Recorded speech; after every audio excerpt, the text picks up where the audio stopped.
Hello, everyone, and welcome to the Smite Draft League Week 3 here, Immortal Division, Kingslayers versus Dark Omen. I'm Deelo, joined here by the bread boy himself. It's JeeringLamb. Jeering, how are we feeling?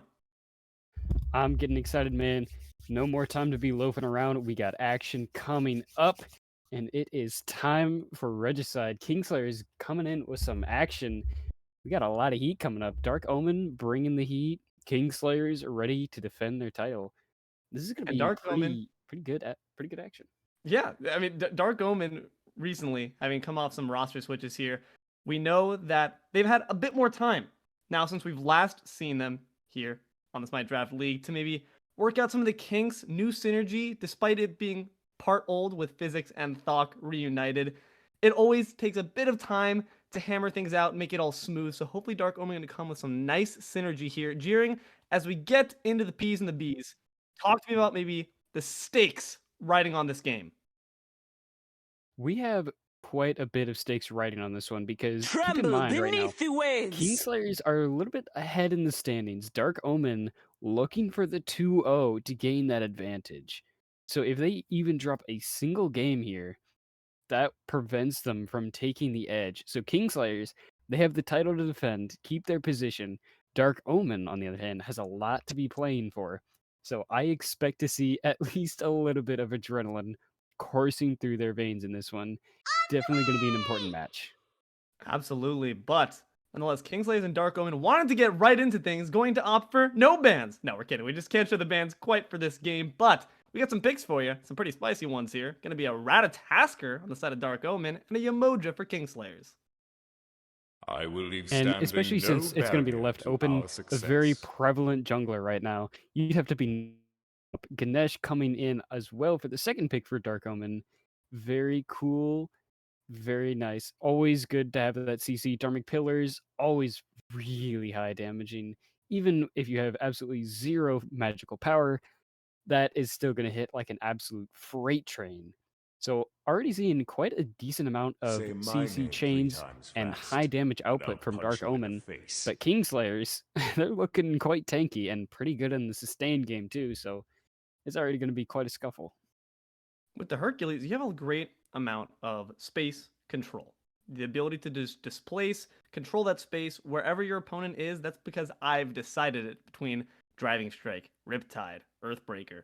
A lot of mobility here on Kingslayers as well, thanks to the Driving Strike, and it's going to be added to by this Hachimon. I'm liking their comp already. Dark Omen really needs to watch their positioning before they get swept up into the midst of all 5 members of the Kingslayers. Not to mention, already a pretty solid DPS output coming from Kingslayers. Hercules has a lot of base damage in the kit. Yamoja being able to just launch abilities at a truly alarming rate. Not to mention, Hachiman still very prevalent in that DPS role. You gotta watch out for those autos, or you'll be watching it gray screened. Sun Wukong, on the other hand, another high damaging character for Dark Omen here. Very prevalent solo laner.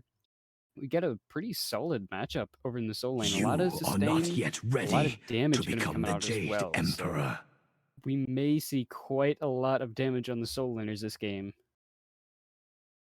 Have to wonder if there'll be rotations to match from these jungles. I like seeing TrapBunny on the Ratatasker. It seems that he's always preferred high mobility and even that semi-global presence between Thanatos, Thor, Ratatasker, some of those best pocket gods we've seen for Trap. So I'm glad to see him starting game 1 off in a comfortable position. Yu Wong hopefully going to bring a bit more of that comfort because you have a good safety button, a good get out of jail free card through that Celestial Flight. That is very, very true. Not to mention, Yu Hong feels like the mid lane version of Charybdis. You know, having really high safety and good CC immunity on the 3. The ultimate, very good at pushing somebody away. Great CC immunity, get a little bit of movement speed. Very high safety.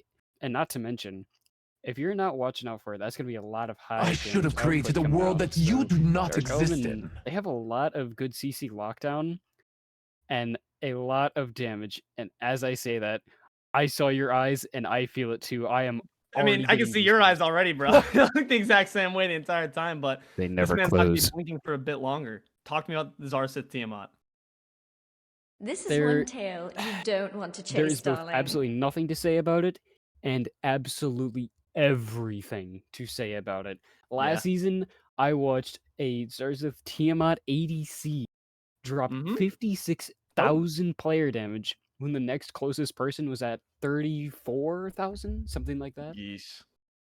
That is Death just comes by night. absurd. Tiamat in the ADC, first of all, that's not something you see every day, gotta say. Not a common ADC pick. But to drop 56,000 player damage, that's insane for anyone. Yeah, this is going to be interesting. A lot of comfort being put here as the X ball gets locked in for Dark Omen and Kingslayers finalize with a Xarxith. A lot of mobility. I'm a bit worried here, honestly, on the side of Dark Omen. They've put a lot of great tools in the hands of the Kingslayers, but just gonna have to see where the kills and farm may fall. Game 1 coming up in just a moment. Stick around for it.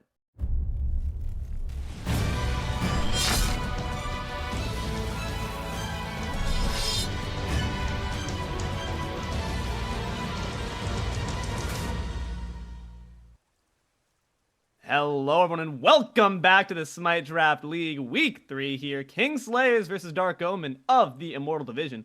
I'm Deelo, once again joined by the low-flad JeeringLamb. And Jeering, one thing, must correct retroactively, TMJ must stand for ThockManJones because that man is actually going to be stepping it up. TrapBunny taking to the carry. I know he changed his Discord name, but I didn't realize he was being serious about it. Well, there's definitely one thing he's serious about, and that is going to be the jungle role. Bringing in Rat already. Very, very prevalent jungler right now. Pretty impactful, I have to say. Very high impact jungler, so we'll have to see how that's going to end up going.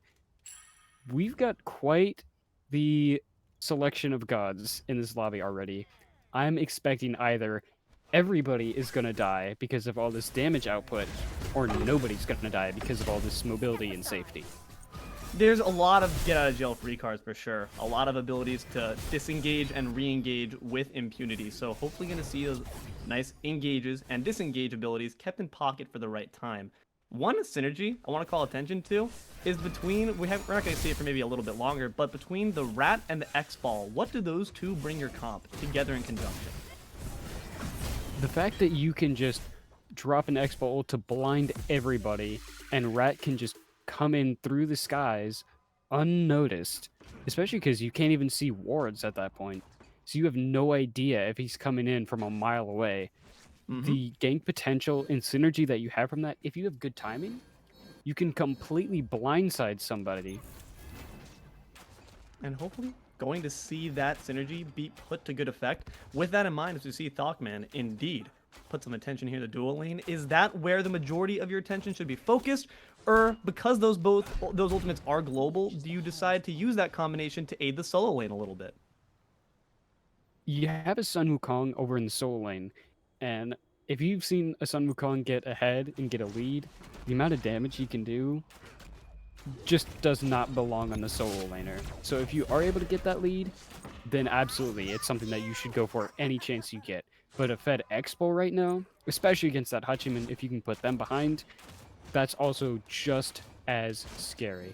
So it could go either way at this point. It's really up to what Dark Omen decides they just want to play through. I'm honestly really concerned about what Kingslayers want to play through. It feels like you put one ahead and the other ones will just rise up to meet the challenge. Between Xarxith on this Tiamat, which is of course where my mind primarily jumps to, but like you said, the Hachiman, as we enter a little pause here, it seems Dark Omen needs a bit more time to consider where they're going to focus their attention as well. But there's just so many fantastic tools on your side that if one falls, it's like a Hydra. Two more spring up to rise and meet their place. I just don't even know how you decide to shut it all down. Do you focus all attention on one? Do we try to distribute the love, share it, just get everyone up ahead, all my homies eat? How do we ensure that these damaging threats don't do what they want to do? It seems that that's the way. It's a nice blinking gauge, but they're just going to be able to leap on out. They have the safety. They have the mobility. Jeering, what's the solution? Considering that there's also going to be that Hercules over in the solo lane, and no more bees on Calvin as a green buff invade comes out, and it's actually successful. Nice. Yeah. But you have a Hercules over in the solo lane. That's also a very high damage output character, and if Yeah. you ignore that, it absolutely will come not just to bite you in the butt, but to just throw a boulder in your face, because that's exactly what's going to happen. If Yeah. you ignore any of these threats for too long, it's just going to turn disastrous. So hopefully going to see attention distributed evenly across the lanes here. But Dark Omen, to their credit, doing a solid job right now, trying to remain aggressive with the farm. Green buff went down, and purple buff will as well in their favor. That's a really solid showing on their part to just try to remain aggressive early. We're talking about which side are they going to focus on. Looks like Dark Omen is placing a lot of value and effort over in the dual lane. Meanwhile, Hercules in the solo lane will end up taking over to level 6 first. So we have a little bit of disparity. Kingslayers are ahead in the solo lane, but Dark Omen taking a bit of an advantage in the duo side of the map. So we have a little bit of a split focus here. We may end up seeing Calvin visiting solo lane one too many times while Dark Omen tries to send ThockManJones over to ADC a little bit. That's what's always interesting about these, tale of two side lanes. It's about where do you benefit more to get this god ahead? Is it more beneficial for your Hercules to get up, or is it better for the Hachiman to be doing his part? I'm not so sure. I think Hercules is going to provide that utility no matter what, but the question always is as well, when you're a solo that's now up ahead by one level, starting to lengthen that lead for a little bit longer, do you make early rotations, or do you try to retain that lead?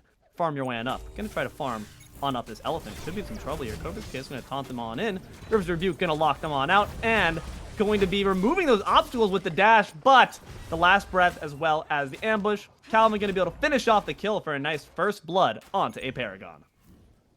First blood coming out 5 minutes into game number 1. Kingslayers get a nice little gold lead for themselves. Unfortunately, it's not much of a gold lead at all, not even 100. So while they may have gotten first blood, farm advantage not exactly going in their favor, because both jungle and ADC have a little bit of a level lead for Dark Omen. And that's going to be credit to those buff invades. So solid job by Dark Omen, a bit of a cushion to fall back on, but you can't let those kills get away from you that easily. You had ThockMan rotating on over. You need to see that actually providing a bit more impact. Has the ultimate up now, and once Rat hits that level 5, do you want to see it being used on cooldown through the Cosmos as another green buff invade is successful for Dark Omen, or do we want to use that ability conservatively? It looks like they're going to be getting really active with the ganks as Dark Omen invading the yellow buff once again. They took the green, getting yellow buff once again on the duo side. And here Now we're going comes to see the the old... Cosmos used to secure your escape, as well as the Darkest of Nights. I love the synergy. You have the get out of jail free cards. They're not afraid to spend them. And they're going to continue to extend, 500 gold lead here. But if they keep up that pressure, one kill is going to be a thing of the past. Who even cares? Brush it off your shoulder. Yeah, it's really going to make a massive difference coming up very shortly, because if you can just get out of jail free that easily, just to ult out and continue getting buff invades, you're stripping a lot of farm from the other team, and that can make a much bigger impact than you might think very, very quickly. They're going to try to counter with their own farm here over the mid camps, but if you lose your back camps, you are losing those farm wars as they jump for joy away. I normally am not the hugest advocate for using those global presence ultimates defensively, but it's used defensively to enable aggressive farming, which I think is honestly a very fair use of it. So credit to ThockManJones, not quite used to seeing him in the jungle, but he's acting like he's piloted this role all of his life. Certainly making the ThockMan jungle names live up to reality, because so far, getting very active, got a nice lead, already just getting a solid presence on the entire left side of the map. They know that those buffs are going to be spawning eventually, but since they've already been invaded twice, Kingslayers really need to step up and get their rotations on point to be able to stop that from happening. But even then, ThockMan jungle can just ult out and be perfectly safe. You're just going to have to find a way to bait out the ultimate and have him be unsafe enough to maybe use a Riptide like that. Again, they have great deep positioning tools to try to take advantage of someone moving a hair out of line. So Dark Omen needs to watch their back and watch where they step, because one wrong move could be your last. But Tatri going to find that out himself as ThockManJones takes to the skies. There's the synergy, but what will you make of it? Going after land and blink in. There's the dart and the Dark Pillars as well. The Riptide's going to launch him into the tower as well as the jungle and the support. StepDentist is going to find the kill with the Dow Cultivation, but who's caught lacking? It's aParagon underneath the River's Rebuke and caught out by Calvin. Another kill goes to Kingslayers. It's going to be a support trade there. Who wins this one out? Considering that aParagon was a higher level, that is going to be a nice little boost to Kingslayers, especially since that's a lot of ultimates expended. 4 ultimates down now for Dark Omen. Meanwhile, Kingslayers in that fight only had to use 1. That's going to be a nice advantage if another fight breaks out anytime soon. But if Kingslayers can't capitalize and get some neutral farm and get themselves ahead before the next one breaks out and ultimates are available again, it's not going to mean too much. So hopefully going to see some capitalization as Physics really trying to get aggressive. I love how it's across all the lanes. Dark Omen has a game plan, and they're going to stick to it. Even without intervention from this jungler, you see Physics carrying on the Wild Inferno Spirit from Season 2, going to follow instead of his captain. Love to see that synergy here. But let's talk maybe about just the mid lane matchup. We've given a lot of hype to Xarxith, but we have a very, very solid mid laner in StepDentist stepping up to oppose her. Just the matchup here between the Yu Wong and the Tiamat. Is it a tale of two farmers, or will we want to see one getting more aggressive earlier? Since these are two gods that really benefit well from those team fights and being able to have a little bit of setup in their kit and really capitalizing on other people's setup, those team fights are what's going to be the make or break in this mid lane. As we've seen, Xarxith handles that Tiamat extraordinarily well, if not frighteningly well. But if you can't get anything and you're just in a 1v5, I don't know if Tiamat's the #1 mage to do it with, especially because if you get caught out, it could be game over. Once again, the Dark Pillar is being placed onto Tatri, but the Riptide is proving once again a great tool to get yourself from danger. During that time, we did see a blue buff steal going the way of Kingslayers. They're trying to return some oppression onto Physics because they realized they might have lost a little bit of that pressure over in the dual lane. And now, Dark Omen going to try to counter that with some pressure of their own. Who's around the corner? It's going to be Axinyx on this Hachimon. Does have the ultimate in pocket. And Dark Omen going to have to scatter away from that, realizing it might not be the safest play. Those Hachi buffs a couple patches ago really went crazy. But they're trying to go crazy on Xarxith right now. Dueling Dragons as well through the Cosmos. Solid damage. Had to use the beads to match. But the Phoenix Flames, like you said, waiting for the team fight stage of the game, you're just not going to see big numbers out of the Yu Wong quite yet. Not quite enough, at least. But as I was saying, those Hachi buffs really went crazy because just the presence alone of the ADC was able to scare 3 people away from that Gold Fury. That's a pretty big buff, if you ask me. Certainly. Just the Intimidator bonus is enough on its own, and that's going to be very useful to allow Kingslayers to just get a few more steps back into the game. Hey, you got a green buff for yourself. That feels good. The pressure from Axinyx, despite being in the lane that has saw the most farm taken from them, is not showing for it whatsoever. Hachi is remaining upside with high spirits. And considering both ADCs are still the exact same level, both of them are not really that far ahead in the farm game. Builds are differing slightly, but right now, the ADC's not really much of a claim to fame as far as leads go. Hopefully going to see that changing a little bit, because you know Dark Omen wants to get a big payoff from the attention they've shown over there. And with the Stygian Beacon coming up soon, your global ultimate presence is not going to be as interesting if the carries decide to rotate over. The question is, will they? Kingslayers having some aggressive posturing here. Dueling Dragons going to miss the mark on Xarxith. Swanton bomb to safety as ThockManJones tries to engage. And now they're trying to re-ascertain a bit more momentum here on this beacon. Darkest of Night's going to be used, but the last breath to counter. River's Rebuke is going to catch 3 within. Could find some decent damage here onto the members. aParagon dropping down a bit worse for wear, but a nice Dow Cultivation catches both the mid laner as well as Tatri. This could be troublesome. You need to get your way out on. Axinyx is going to be able to find TrapBunny. In the meantime, a solo kill through the Cosmos onto that of Calvin. He'll go down. They're looking a bit low, but ThockManJones not wanting to stick around for much longer. Physics has arrived to the fight. Riptided back into the tower. You'll leave when I say you can, but going to oblige after it goes down. Unfortunate ending to the fight. It's a 1-for-1, but in the end, the beacon, I don't even know who got the beacon. Who got the beacon there, Jeering? Dark Omen do end up securing the Stygian Beacon, and with Physics once again trying to dash under tower, not willing to let Yamoja go home.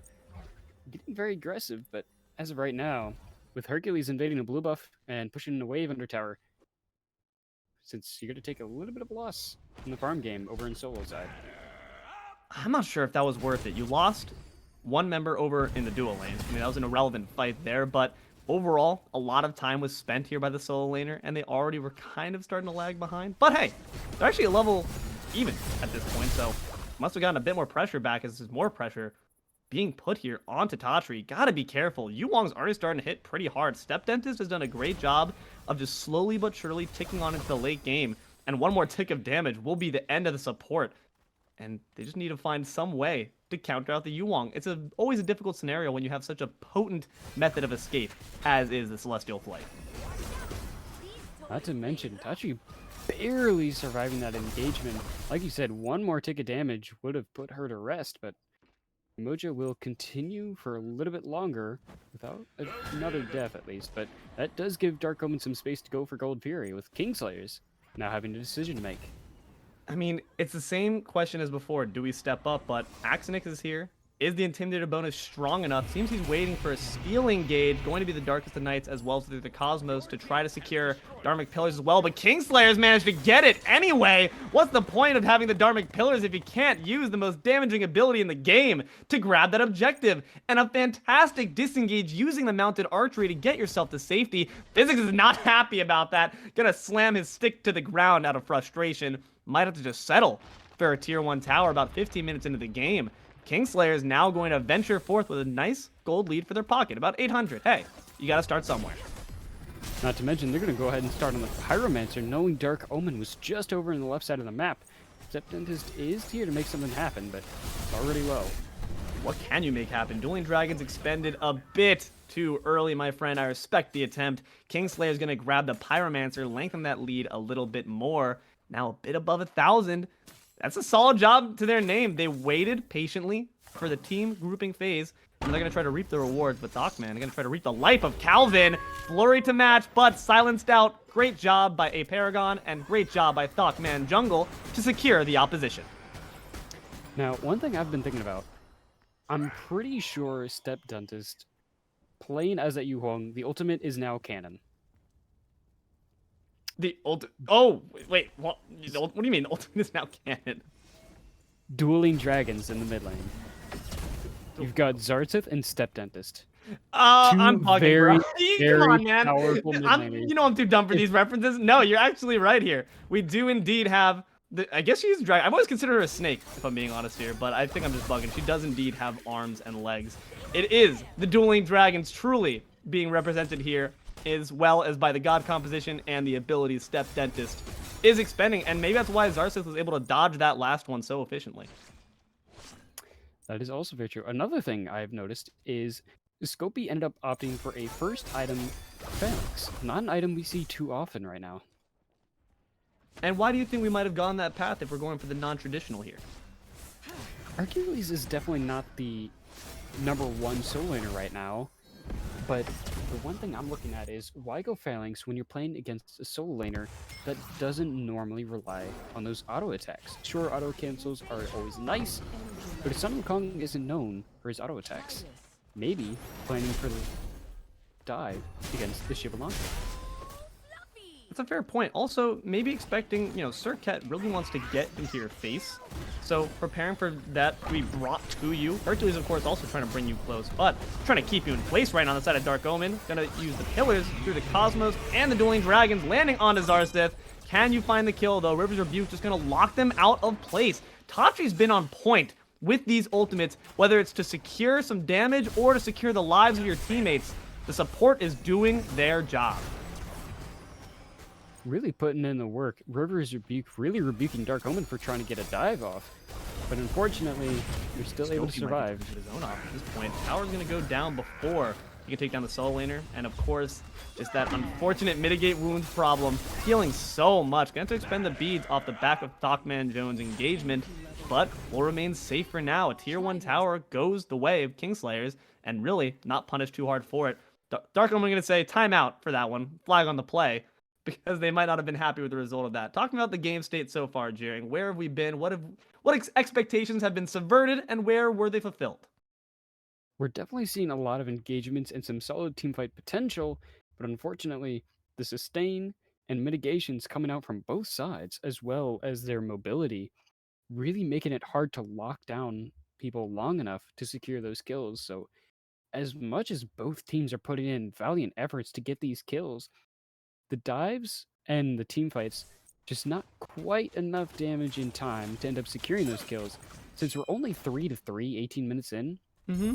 with teams like this, you expect a lot more to be coming out. But if you look at the player damage charts, we're certainly seeing a completely different story. Who do you think benefits? You're right, the game pace, 18 minutes in, 3 for 3 kills. It's not typical. Not only just of these players, but of this division generally. They have the ability to put some aggression onto them. Physics going to oblige, in fact. Dharmic Pillars put on a Tatri. Cosmic, through the Cosmos, going to be, not Cosmic, he's not in this game. But Dueling Dragon's gonna push Xarxith back in. We got displacement of our own, they say, but the Phoenix Flames not going to burn down the mid laner quite yet. Dark Omen says, we just want this beacon real quick, but it's not going to be up for some time. Let's see if we can grab it. There it is. Nice job there, Dark Omen, to even up the board for themselves. Actually, no, that's the second beacon for their name. So continuing to at least grant some pressure that way, and that's going to empower them. Say, we got the confidence now, as well as the objective damage, to give it a shot onto this Oni Fury. Physics is leading the charge. Gonna take the Somersault Cloud. Tatri, these Riptides might not save you this time, buddy. How about a second one, he says, though? How about a third? Not gonna even be able to reach it. TMJ on the killing spree, courtesy of Tatri. Solid job there. And they're gonna grab an Oni Fury to their name as well. Dark Omen is starting to make the comeback they need. Certainly making a lot of great efforts. Tatri trying to escape with the Riptides. 1 successful, 2 to get away a little bit further. But third time's a charm. Dark Omen end up catching out the support. Not only do they get the Oni Fury for their efforts, which is going to be a nice little substantial gold lead, but since they're already down, getting the extra gold over in mid lane will be a Stygian beacon of hope for their farm game. And they're going to try to hold on to that hope and grab a Pyromancer for themselves, just as they saw Kingslayers do earlier. Dark Omen do indeed grab that. They're still a little bit behind in gold, but it's negligible at this point, and it's got to feel good to make a comeback, especially during the part of the game where I feel like Kingslayer's comp is more geared to dominate. Seems that early aggression starting to pay off here in these mid stages of the game, but Physics starting to get paid back a little bit. Cobra's Kiss going to negate the dash, but through the Cosmos is a good enough threat to make Calvin leap on out. Dharmic Pillars to match. Feed's gonna have to walk on over the pillar line, but gonna put the last breath on top of the rat. River's Rebuke going to once again force the issue of where do we decide to position. Physics is meanwhile fallen quite low at the hands of Scopey, who's still standing pretty at more than 3/4 HP. That Hercules will not die. You guys need to do something about it, and they're just gonna have to leave this fight to the wayside. At the very least, Dark Omen escape with no lives lost and the objectives in pocket. Not to mention Scopey 2 levels up against the Sun Wukong. True. Teamfight's really working quite well for the Kingslayers. They've been able to manage themselves in these teamfights well enough to continue taking farm. They saw a little bit of trouble in the early game, and Dark Omen's definitely been doing quite well in the dives, able to get some kills. At least they have a slight lead in kills for the Kingslayers have the advantage in that farm game. Able to teamfight very, very well, despite Dark Omen's incredible coordination, especially with those ultimates. But right now, the name of the game is farm, and the more money you have in your pocket, the more items you buy, the more damage you do, or in the case of the supports and soul laners, the less damage you take. And at the end of the day, it doesn't matter how many kills the other team gets. The only kill that matters is the Titan. And Kingslayers, they see that crown and they want to knock it off its pretty little head. Absolutely. But talking about the team fights, you're right. Kingslayers is going to be specializing in that. And you get the XP difference that you were mentioning right there across the board. It's going to be pictured right there for you. 1,600 ahead. Not too shabby to your name, especially when you have that late game presence. I think Dark Omen's comp, like you said, the ultimates, the flash and bang of it, well, more so the darkest of nights of it, alongside the through the Cosmos. What is the more underrated aspect of their teamfight game that they need to maybe step up a little bit? Because it seems they have the ultimate synergy on lock. Right now, the main issue that they're having is there's not a whole lot of anti-heal on the side of Dark Omen. And since you definitely do have a Hercules and Umoja on the other side, a little bit of anti-heal may be recommended, but so is taking down Fire Giant. So is taking down Scopey, who's lurking around for way too long, has the boulder in hand, but going to focus instead on just trying to kill him. Fire Giant, no longer an issue. It was all a bait. The boulder going to be doing some decent damage here to the members surrounding him, but the River's Rebuke going to match it, of course. Fantastic work once again by Tatri, going to catch TrapBunny lacking. He's no longer part of the fight for a few more seconds. There's a Child of Creation, but Scopey will indeed fall. Can't mitigate all the wounds you receive, my friend. And Physics just walking at Xarxith like Michael Myers. Never mind the Shadow Clone. I always get baited by that. But meanwhile, who's taking down the left side tier 2? It's Axinyx. You need to do something about this Hachi in the meantime. But the mid tier 2 might be the answer for Dark Omen. If they're able to get those last basics off, Physics gonna have to use the beads to match the last breath, but the tier 2 tower will fall, and not at the expense of any more lives. Only Scopey will go down. But Axinyx now putting pressure on this Phoenix, chased off there by the elephant. Another thing to note, once again, Dark Omen does have a little bit of a level lead on jungle and support. Yep. Every other role, Kingslayers have the farm advantage. Despite Dark Omen once again going for that Gold Fury, this time they're going to be able to secure yet another one, since the Kingslayers did manage to steal away that first one, and it looks to me like Dark Omen's still pretty salty about that stolen Gold Fury.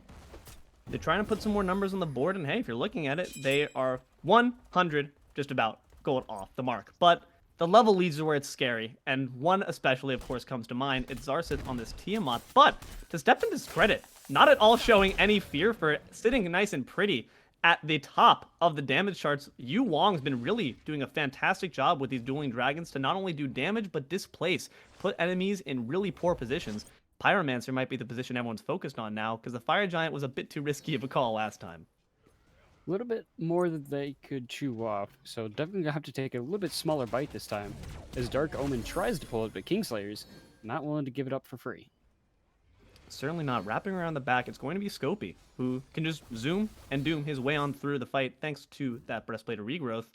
Hercules is such a frustrating target to deal with, because it's always the damned if you do, damned if you don't question of, do we target him first? It seems that the aggression was going to be on Axinyx for a moment, but misguided because the dash will meet the dash. Do you decide to opt for Kingslayer's tankier targets, or do you try to go for that backline? Well, considering the fact that you have a Umoja to help heal and peel for the backline, it's definitely going to be a lot harder for them to take out the Kingslayer's backline. Let's see if they're quite able to. Riptides are going fantastic for not only escapability, but dragging them back where you want them. But locked into place by the pillars. Could be in some trouble here as ThockMan takes to the back line. The death, as though is going, not Persephone, but the last breath going to be put onto the top of the Wrath head, and Scopey gonna put a kill on for the board. aParagon will go down. Could be in some trouble here as Kingslayers nursing some awfully low health bars. Only the Hercules remaining safe. Gonna blink to ensure that fact, but Dark Omen not also looking the prettiest here. TMJ, a bit worse for wear. Scopey gonna try to continue putting on some aggression, but it's all for naught here as Dark Omen secures their third beacon. Why use that blink to get out if you're just gonna go back in, my friend? ThockMan gonna secure the kill and the rampage for his team. The Titans will be unleashed, but Dark Omen with 3 Stygian beacons in pocket will be doing a lot more objective damage to their credit. Dark Omen getting a nice lead after that very solid teamfight.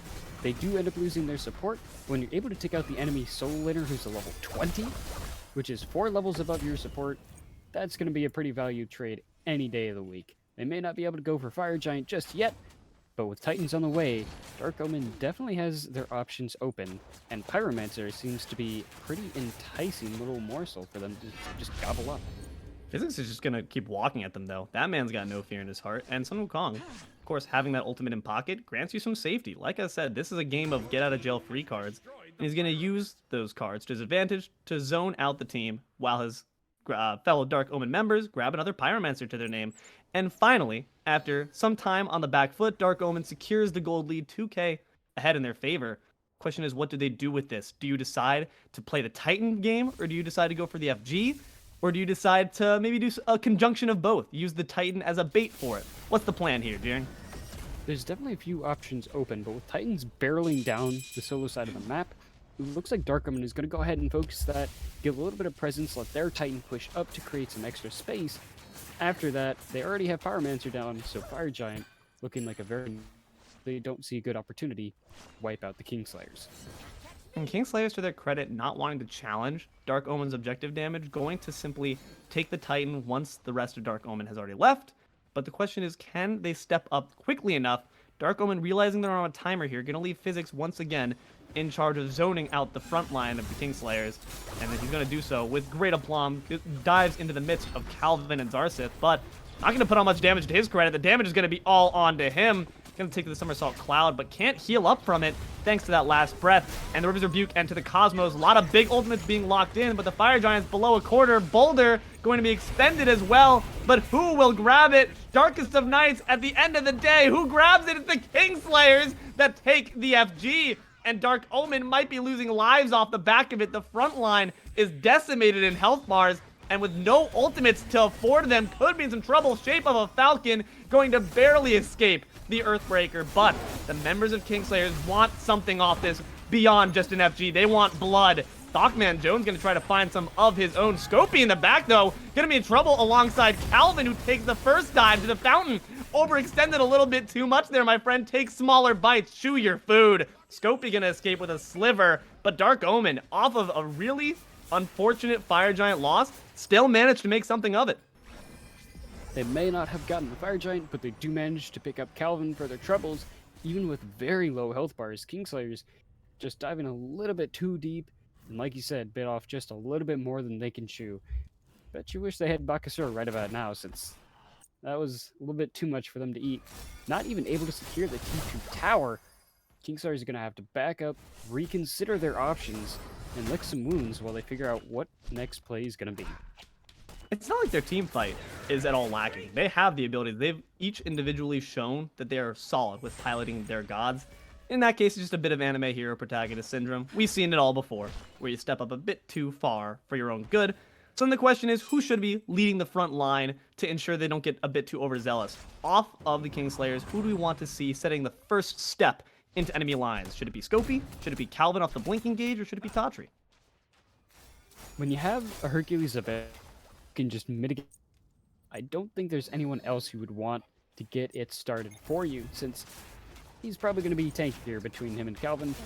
I'll go ahead and go with the Hercules stepping up, getting very active as Calvin once again takes some poke as Primal Fury at half HP. He is indeed going to oblige at being at the front line, and why not? Like you said, look at him just healing up, and also going to be using Emoja's Sustain to do the exact same thing. Primal Fury is standing at full health.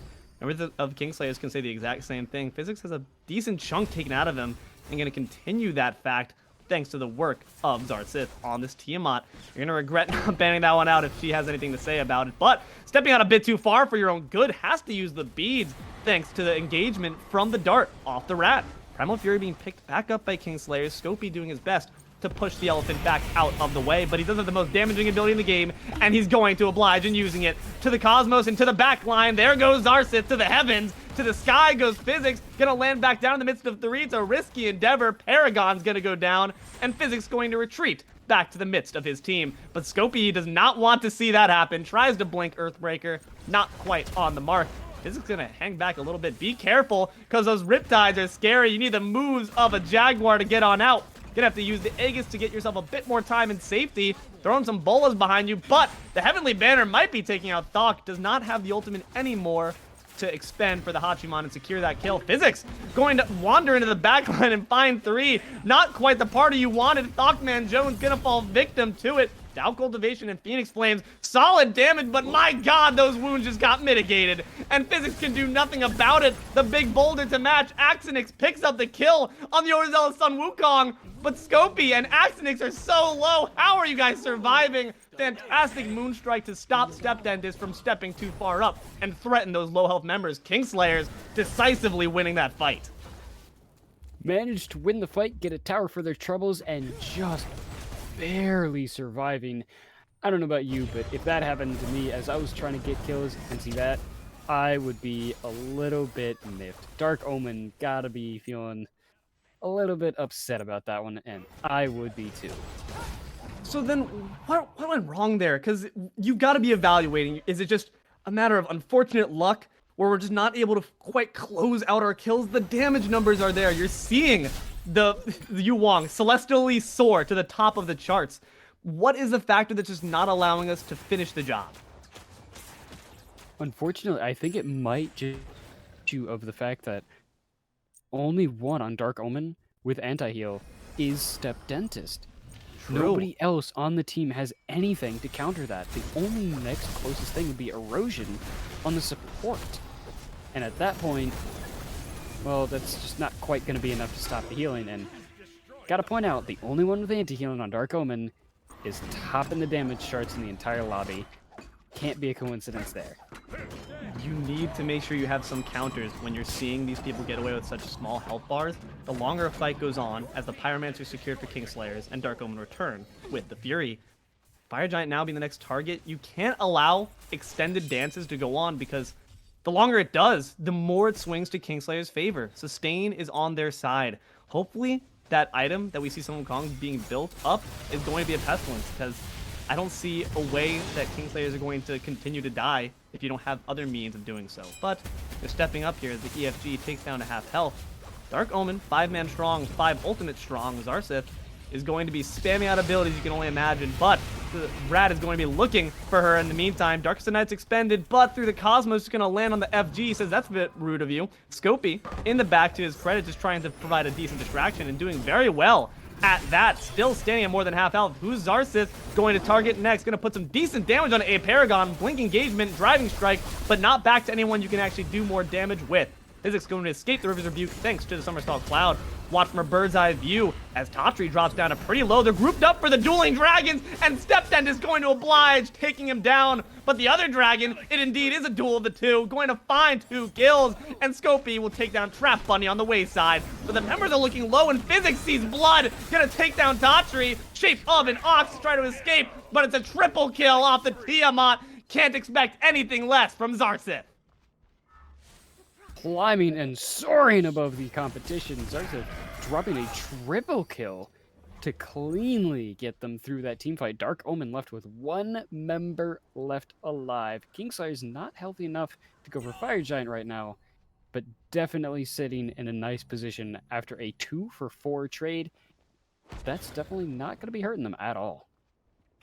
It's a battle of the mid laners. It really is a duel of the dragons, duel of the fates. I can hear the music playing in my head, but both of these players are so potent on the gods they are on. But StepDentist needs a bit more backup in closing out the numbers. That dueling dragon so close, hitting 2 and pushing them back into the fight, but it just wasn't enough. And with Scopey doing just this, just running around like a madman, what can you do to counter it? You need at least 2, 3 members even to stop the Herc in his tracks. Let's see if they can try to do it, though. He's maybe stepped a bit too far for his own good, as the escort party in Calvin, as well as the Tiamat. Darmicto is going to try to keep him in, but aParagon might not quite realize the rest of Dark Omen had lost their taste for the fight. It's going to be a big ultimate down as this Fire Giant is looked at once again.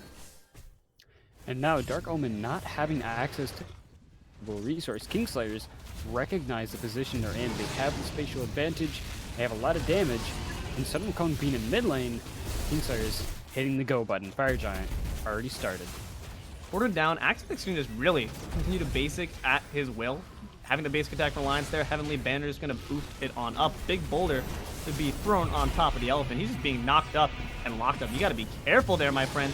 To the Cosmos, where will you land is the question. No spot feels safe. You might need to look for Calvin to just use the ambush there. Going to opt for the safety of his team. Scopey taking a bit of damage. Dueling dragons through the River's Rebuke. Wow, the wall bang gonna take down Tatri. Fantastic work. Axinyx goes down as well. The dual lane of Kingslayers has been taken out. But Scopey as well as Calvin gonna try to do some work to their own credit. Not gonna be quite enough. Physics has got the damage. ThockMan as well. Wild Inferno of Season 2 comes back in clutch. Fantastic work. And Xarxith, this time the other mid laner, the only one left standing. We see complete reversal, except this time Dark Omen hasn't lost anybody, whereas Kingslayers had lost their dual lane last time, and now, with nothing stopping them, Mid Phoenix is not safe. Swanton bomb to get yourself to safety. Ping pong kind of action here. The back and forth goes crazy. Mid lane will fall. Dark Omen might look for the end, but you're going to look for the end of ThockManJones if you don't protect the Rat. Taken out, consumed by the serpent, dragon, whatever she may be. She's a god to be feared. That's what matters. And with that alone is going to drive the rest of the members back. The Primordial Onslaught doing mega loads of damage. Can you finish it? Swanton bomb aggressively, but The Celestial Ascent going to save StepDentist, get out of jail free card, and Xarxith gonna be in prison for another 60 seconds.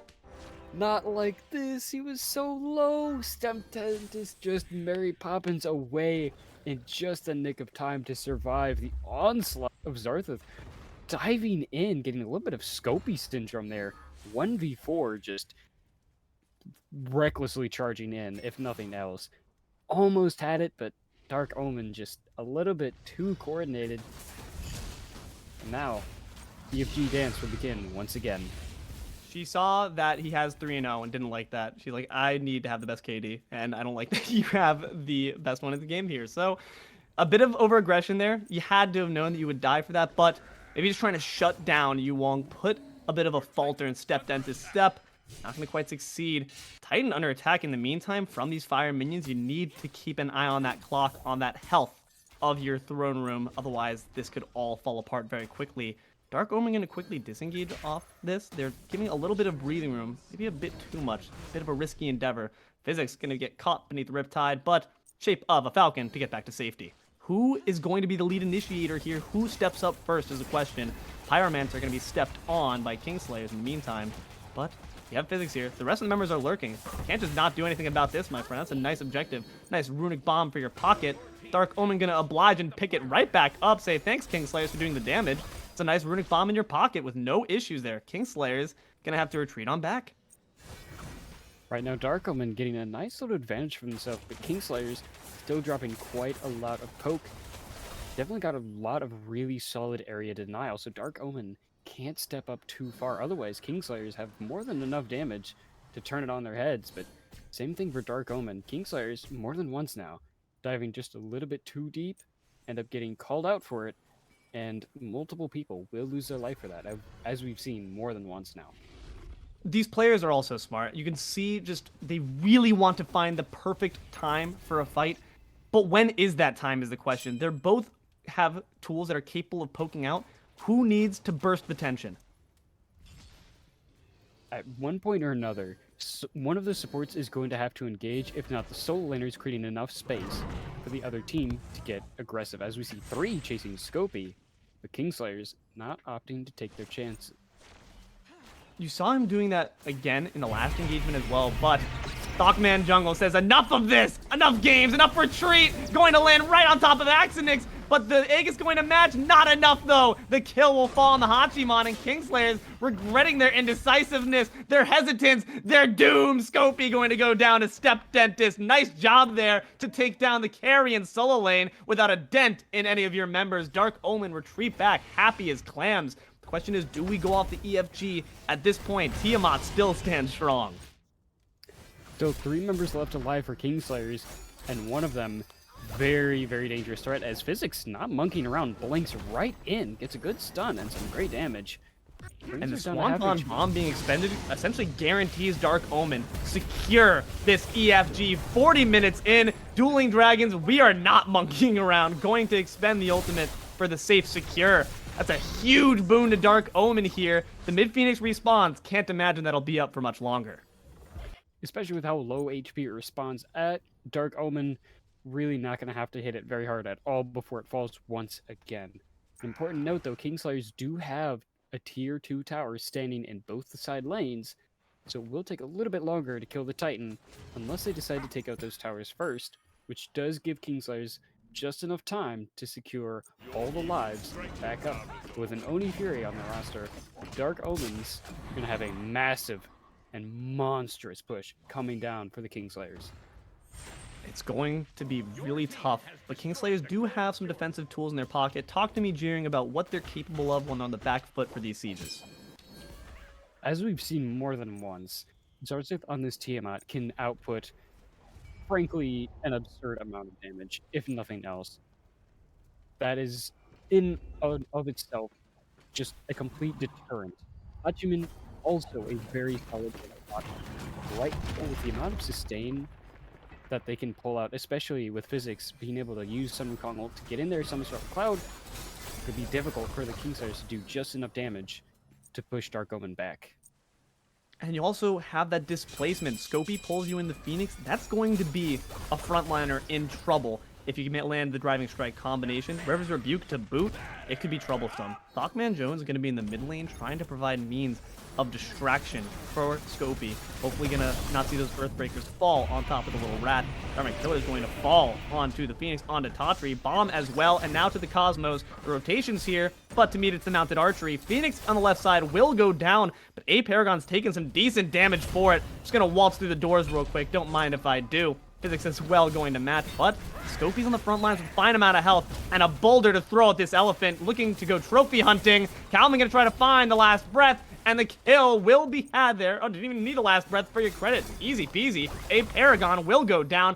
Riptide to battle and blink on in, but Phoenix Flame's gonna try to stop him in his track. Dow Cultivation for the root, but a nice Earthbreaker catches StepDentist lacking.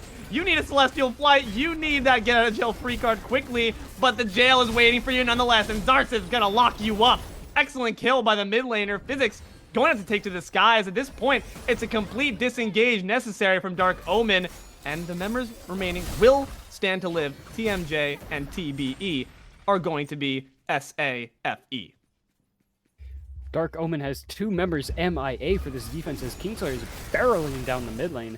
Physics trying to get in active, but not gonna be able to do enough damage as ThockManJones comes in through the skies. They're all grouped up. This could be troublesome, but gonna land on Xarxith. We know who the threat is. You need that Swanton bomb, but gonna be taken out of existence by TMJ, and the Phoenix still stands. You need one more basic or so. Scopey can't provide it. Did you forget what god you're playing, my friend? And now it's Dark Omen's turn to put on some damage, but they don't want to get too overzealous. TMJ's lurking. That squirrel's looking awfully scary. Meanwhile, fire minions pour into the left side, trying to dart up, flurry down, but with the Riptides in tow, Kingslayers won't lose any members just yet, past the ones they already lost.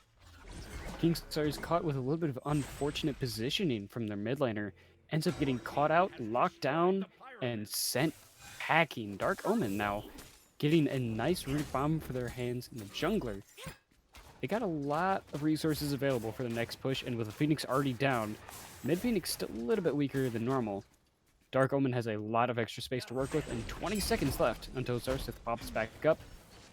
They got some options to make, and it looks like they're going to go ahead and wait out for the next Fire Giant, since they know the last one went their way. Might as well repeat it. I mean, they had a game plan and they executed on it. What is Kingslayer's way to maybe learn from their past faults when it comes to these FG dances? What do they need to look back at the notebooks and say, that's the issue, we need to correct that, and we'll come back at this stronger? Physics was able to pretty effectively zone them out last time, so if they can either get the pick earlier, or if they can find a way to subvert that and get around him to steal the Fire Giant, or even take a better fight with some good positioning before getting caught out by Dark Omen, they are definitely going to be looking for the right opportunity to engage, if not extend the fight as long as possible and utilize their sustain to keep ahead of the health bars of Dark Omen. And you can Dark Omen has nothing on their mind but this FG. And again, it's just smart play. Left side Phoenix is still down. It's going to be down when it comes back up, and there's going to be a couple more fire minion waves someone needs to take care of. Who is going to be the one on cleanup duty is the question as the EFG spawns. Looks like Tatri gonna go ahead, reset, get some wards, just get ready for the fight, spend whatever money that they can. Calvin, on the other hand, gonna be the one sent to deal with those waves. Dark Omen recognizing the presence that they have, Physics being sent up, make sure that no funny business goes on as the Fire Giant gets pulled. And once again, Physics just on zoning duty. This Tiger form is not going to find its mark, though, and now Physics in trouble. Has to use the ultimate defensively, and Axinyx has not taken much damage to the point where they can land and safely get the kill. He doesn't care, though. He knows how important that FG is, and it's going to be afforded to Dark Omen once again. Stepping up a bit too far for his own good. The other solo laner will fall first. Physics cannot say the same, living with a sliver. Xarxith could be in trouble now, going to use the ultimate for CC safety, but you can't be safe from those claws. TMJ finds the killing spree onto Xarxith once again. Fantastic work by Dark Omen, playing to their strengths and playing like a cohesive team. You love to see it. Mid Phoenix going to be engaged on next. Only Calvin and Tatri to stand against it until Axinyx arrives to the scene. But it's a bit too late. That's a murder scene at this point. Left side Bird going to be looked at as well. And with the amount of health it's rocking, I don't like their chances. ThockManJones, blink, engage, dueling dragons, fantastic damage. Tatri, Calvin, they're all gone. It's a deicide. And it seems that for Dark Omen, the Duel of the Dragons, it will end in their favor. The other one's been slain. Xarxith, who? Nice work to Dark Omen to take game 1.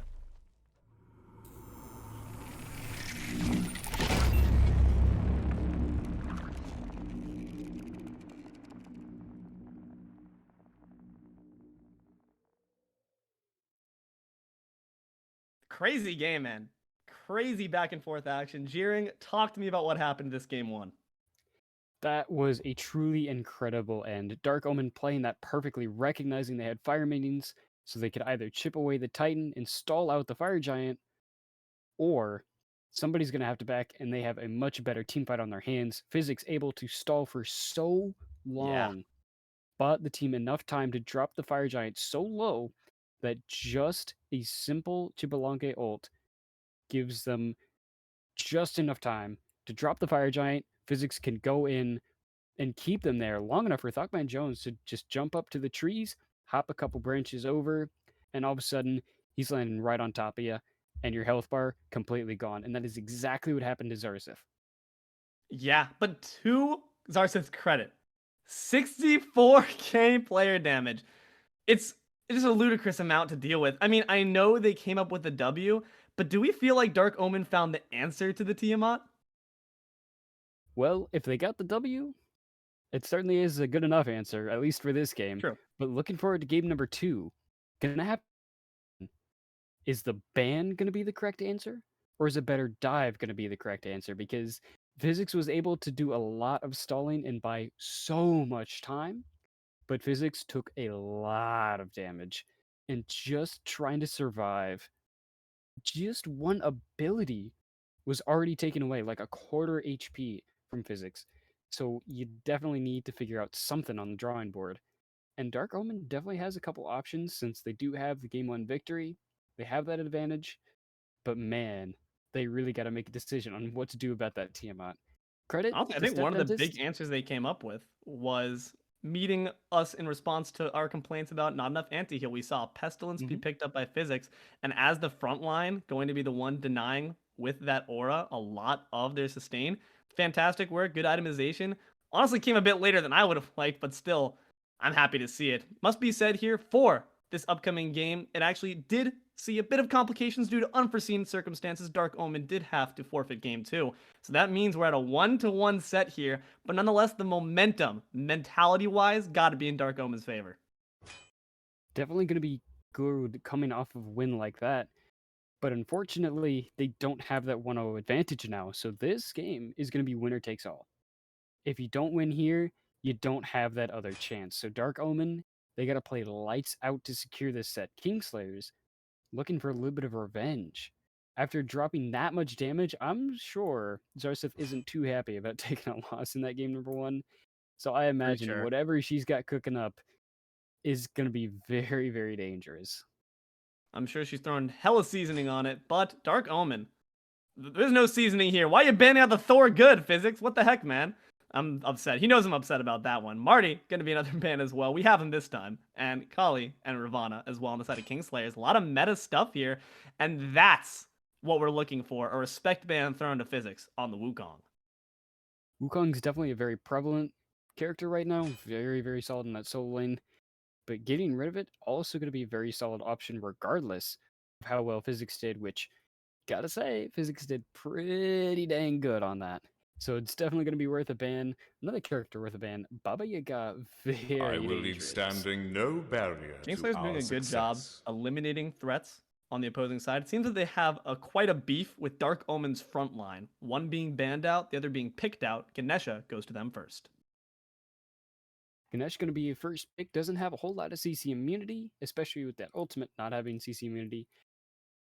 I will win the peace by damage. force. More than enough to make up for it. Dark Omen looking to take a little page out of Kingslayer's book here, taking the Hachiman away.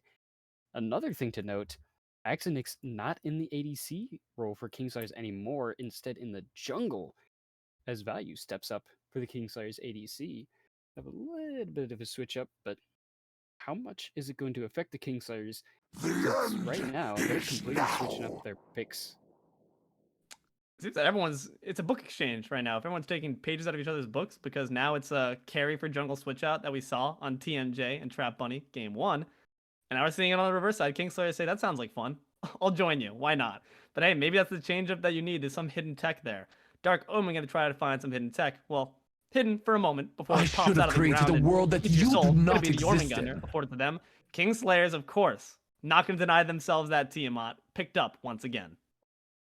If they're gonna let it slide after dropping 64,000 player damage, You better have an it's answer. definitely gonna be a good idea to pick it up. I don't care who it is. If somebody's doing that much damage on a pick, I genuinely don't care if you're rocking something like Khepri mid. If you're doing that much work, run it again. I do not care. If it works, and Kingslayers clearly have it down. For sure. So hopefully going to see that still be on the same level as we did game 1. But as well as that, Kingslayers are probably looking to maybe enable the Tiamat even further. Some of that CC that Tiamat throws out, the Ruination, for me comes to mind, requires a bit of setup unless someone is actively engaged in combat. Dark Omen going to match the Ramakal with the Ratatosker, returning from game 1 as well. What are our thoughts on these two R picks? We saw Rat do very, very well, especially with really good acorn stuns, being able to jump around those tree branches through the cosmos. Having that mobility is just a great complement to the amount of damage that you're really able to put out there. And since you also have Jormungandr now, that's 2 semi-global ults that True. can absolutely wreak havoc on anybody that's anywhere close to you on the map. So Kingslayer's really going to have to be careful about where they're standing, because if you're even in the same lane, you're very much in danger. And there's no chuckling about that. You are in very real danger, and it will come barreling towards you. Kingslayers say, we don't want you to take too many leaves out of our book. Yamoja can stay on the ground here. But that leaves Dark Omen some interesting questions of, do we run with something that's a bit more CC based, or do we run with something that's a bit more damage based as far as their support goes to enable the Hachiman? Seems that's going to be the former Khepri locked in for Dark Omen. If they ran a Khepri mid after I said it a couple minutes ago, All right. I would love it. I know it's not going to happen, but look, Imagine a them, loaf of bread can dream. of course. But what does the Khepri You provide are to their team finished! then, if not the mid lane damage you were so desperately seeking? Look, StepDentist was cooking last game. May not have had quite the same damage as Xarxith on that Tiamat, but man, StepDentist was trying so hard to match it, and definitely making some good efforts. What was it, mighty 55,000 sword! player damage? So Mhm. if StepDentist wants it, you know what? Fine by me. I'm just handing it to him. Let him cook. You got it. Cook, bro. You got it. Do what you got to do. But Let them cook. on the other side, whoa, hold on a second. This is looking rough for the Khepri. If I'm StepDentist now, I'm saying, nah, you got it, bro. You take the Khepri. I don't not want to deal with that. 2 executes on deck here. Achilles and Ao Kwang. Agni to match. AAA going to be the lineup for the rest of the comps. Achilles and Ao Kwang. That is terrifying for any Khepri Yup. anywhere in the map. Just witnessing anybody you try to save have 2 executes readily available for that. That's got to be terrifying.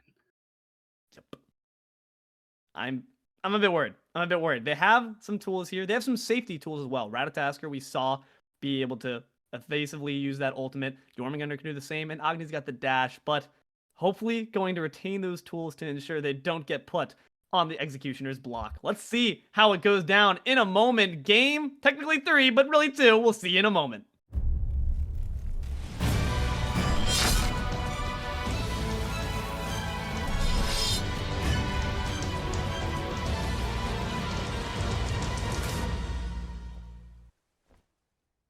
Hello, everyone, and welcome back to the Smite Draft League, Week 3, Immortal Division, Kingslayers versus Dark Omen. Each coming off a victory, you know, one after 40 minutes, one after 10 minutes, surrender, but we'll take it. Dub is a dub. I'm Deelo, joined here by JeeringLamb. Jeering, just knowing from the context of Game 1 what went down. Comp for comp, context for context, what do we think is going to play out here in the early game? We saw Kingslayers really utilizing their ability to sustain in fights and have a lot of mitigations to just dive in really deep Unfortunately, Dark Omen recognized they were diving just a little bit too deep, caught them out a couple of times, and ended up getting themselves a nice little lead in some team fights over that. So Kingslayers, if they can manage to correct that and just get themselves set up in a little bit better positioning game, it's going to go a lot better for them. I guess my real thoughts are, oh wow, Xarxith taking a lot of damage, double dash aggression there between Lane Path as well as the Dart. Dark Omen put on tons of that aggression, in fact, on the jungle camps. Having a bit of a shift in Kingslayer's comp, is this a safer team to engage in the jungle with this early, or do you want to maybe play a bit more conservatively? Axinyx certainly not going to be doing so, stepping right up the StepDentist. When you have an Ao Kuang, the early game really is make or break. Because if you can get that lead, especially on an Ao Kuang, that is not something you want to be staring down the barrel of. On the other hand, if Ao Kuang ends up falling behind and you don't get things like neutral farm or your camps get invaded, then it really does feel terrible. You do still have the execute to try and do something out of it, but other than that, it's going to be really difficult to try and do anything with it. So right now, having those camps either warded or be on time to all of your buffs with multiple people to prevent those invades, Kingslayers got to figure something out to prevent Dark Omen from doing what they did in game number 1. Yeah, that must be said. TMJ's ultimate obviously enables you a lot of global mobility. So does Ao Kuang's, but Ao Kuang's requires the presence of a low health target, and TMJ can just do it whenever he so pleases. And now, you're seeing something we didn't get to catch in the first game, which is some presence from TMJ in the solo lane. With the current matchup, Achilles versus Yorm, do we agree with that presence here on the right side?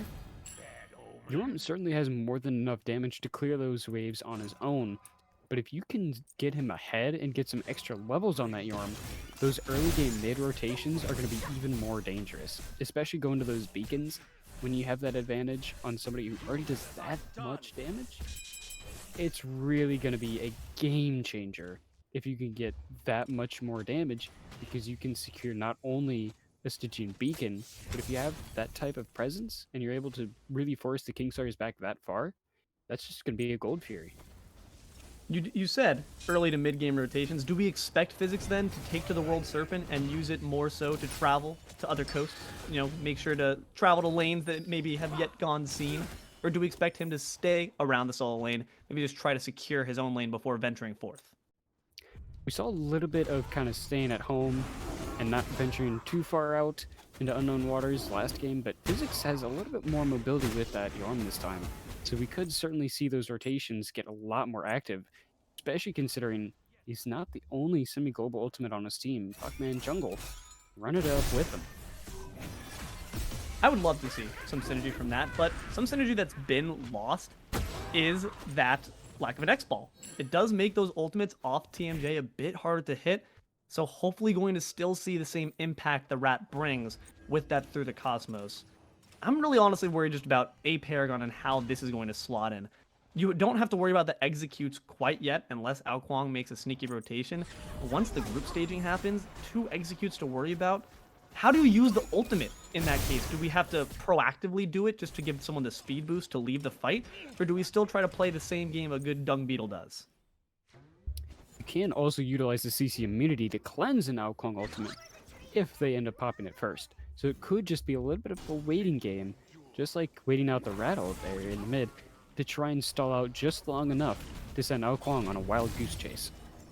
I gotta say, I'm a bit displeased to see the ultimate be used that way. We saw it early game be used to secure buffs. Well, secure your escape after stealing away buffs. Unfortunately, it's a bit more of a wasted chance there, but I appreciate what they're trying to do. They recognize the threat Xarxith poses, they're trying to do something about it. Vayu, now under threat himself, arrives to the game, says, wow, I'm instantly being bullied. Gonna have to use the beads there to ensure his own safety, but the dual lane overall for the Kingslayers remains standing. As long as you can keep your life and you can go home, eat some chicken, everything will be just okay if you ask me. But right now, Kingslayers starting to fall a little bit behind on the farm game. Dark Omen saw this lead in game number 1 from the early game. But going into the mid game, and especially those teamfight rotations around mid, and especially with the beacon, despite Dark Omen getting those beacons, Kingslayers had that advantage. We may end up seeing a repeat of that, but Dark Omen has a lot of mobility this time. And since you have Agni, a really solid artillery mage, you could have that extra range to do what you want to do early.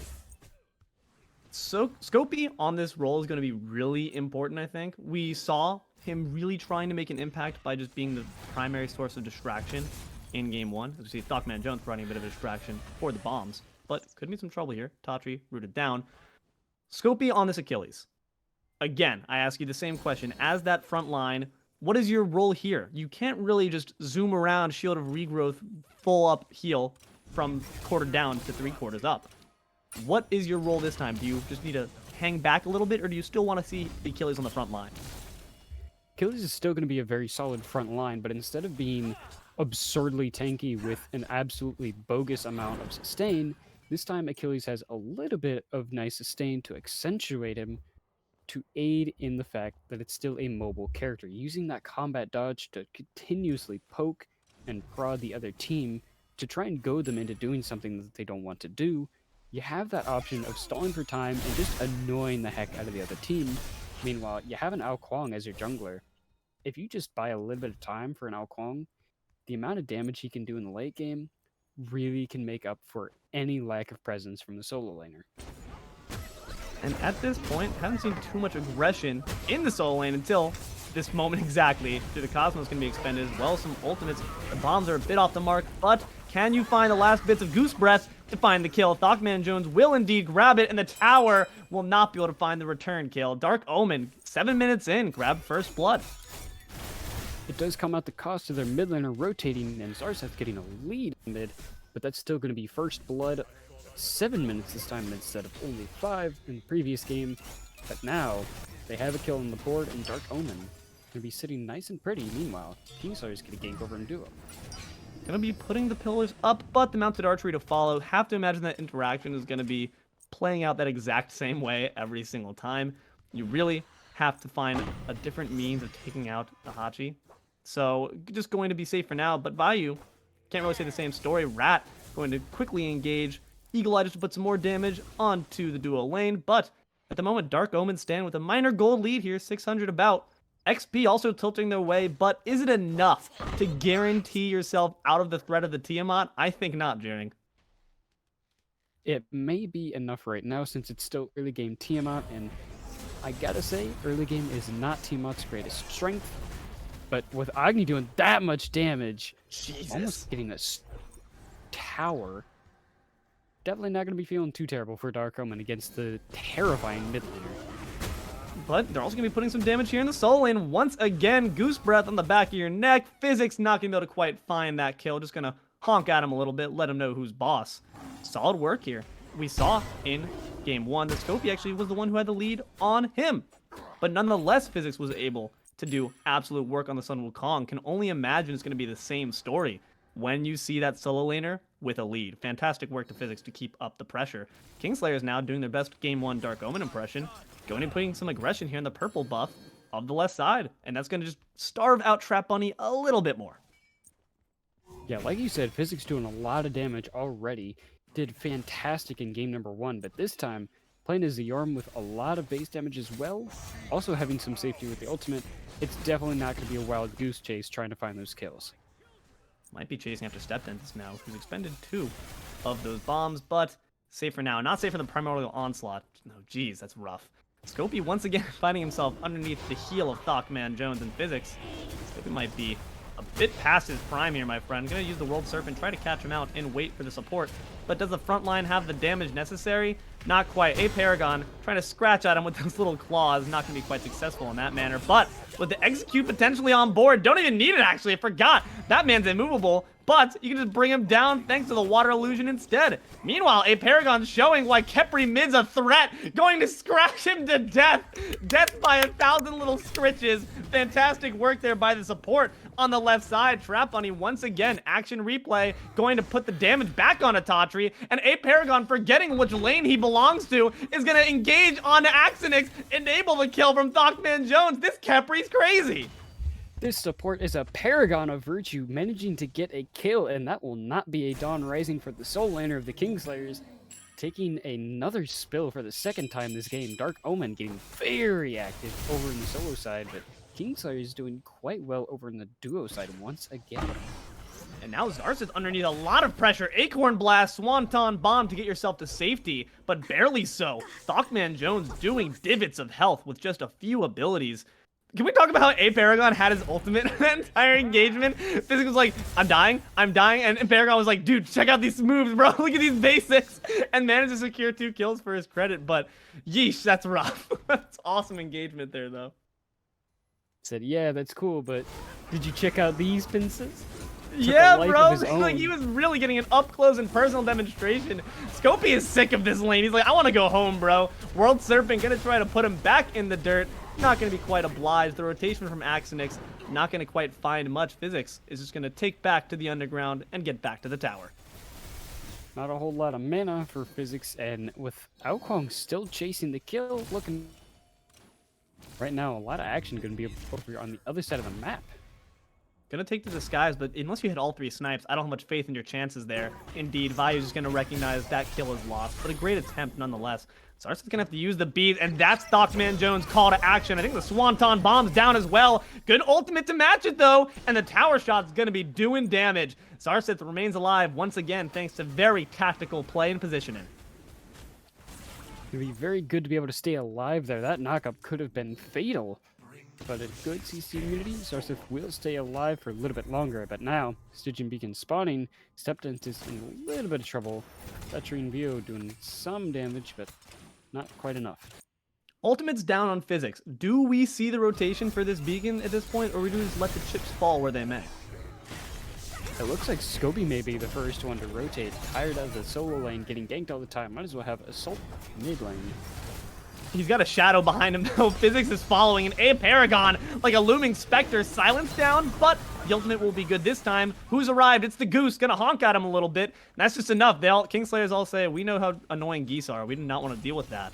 But aParagon is definitely within execute range. You're gonna have to position very carefully to ensure your safety. ThockManJones blinks to the back line. No care for safety whatsoever. Physics, in the midst of 4, going to enter the World Serpent, put some damage on Xarxith's head top. And the rest of Kingslayers a bit fearful of the Goose, not quite sure what to do. Disengage for a little bit longer. Scopey, to his credit, frontlining for a decent margin of time. Physics now under pressure. All members of Kingslayers and Dark Omen are low. What can they do about this? Seems Kingslayers not quite confident in their ability to finish the job. Leave the beacon to Dark Omen, who will happily oblige. Scopey trying for so long. Oh! Artillery shots from hell, man. Physics gonna claim that kill? How? The breath was just good enough. A little bit of a poison pool underneath the tower with some good setup from StepDentist. That will be Xarxith down and Pyromancer picked up by Dark Omen. Great conversion off that kill. 13 minutes in, following that Pyromancer, you got a nice sizable gold lead to your name. Just about 4K reaching up. Dark Omen, only 4-1 reads the kill board, but nonetheless, they're doing their jobs. Fantastic work to their parts, though.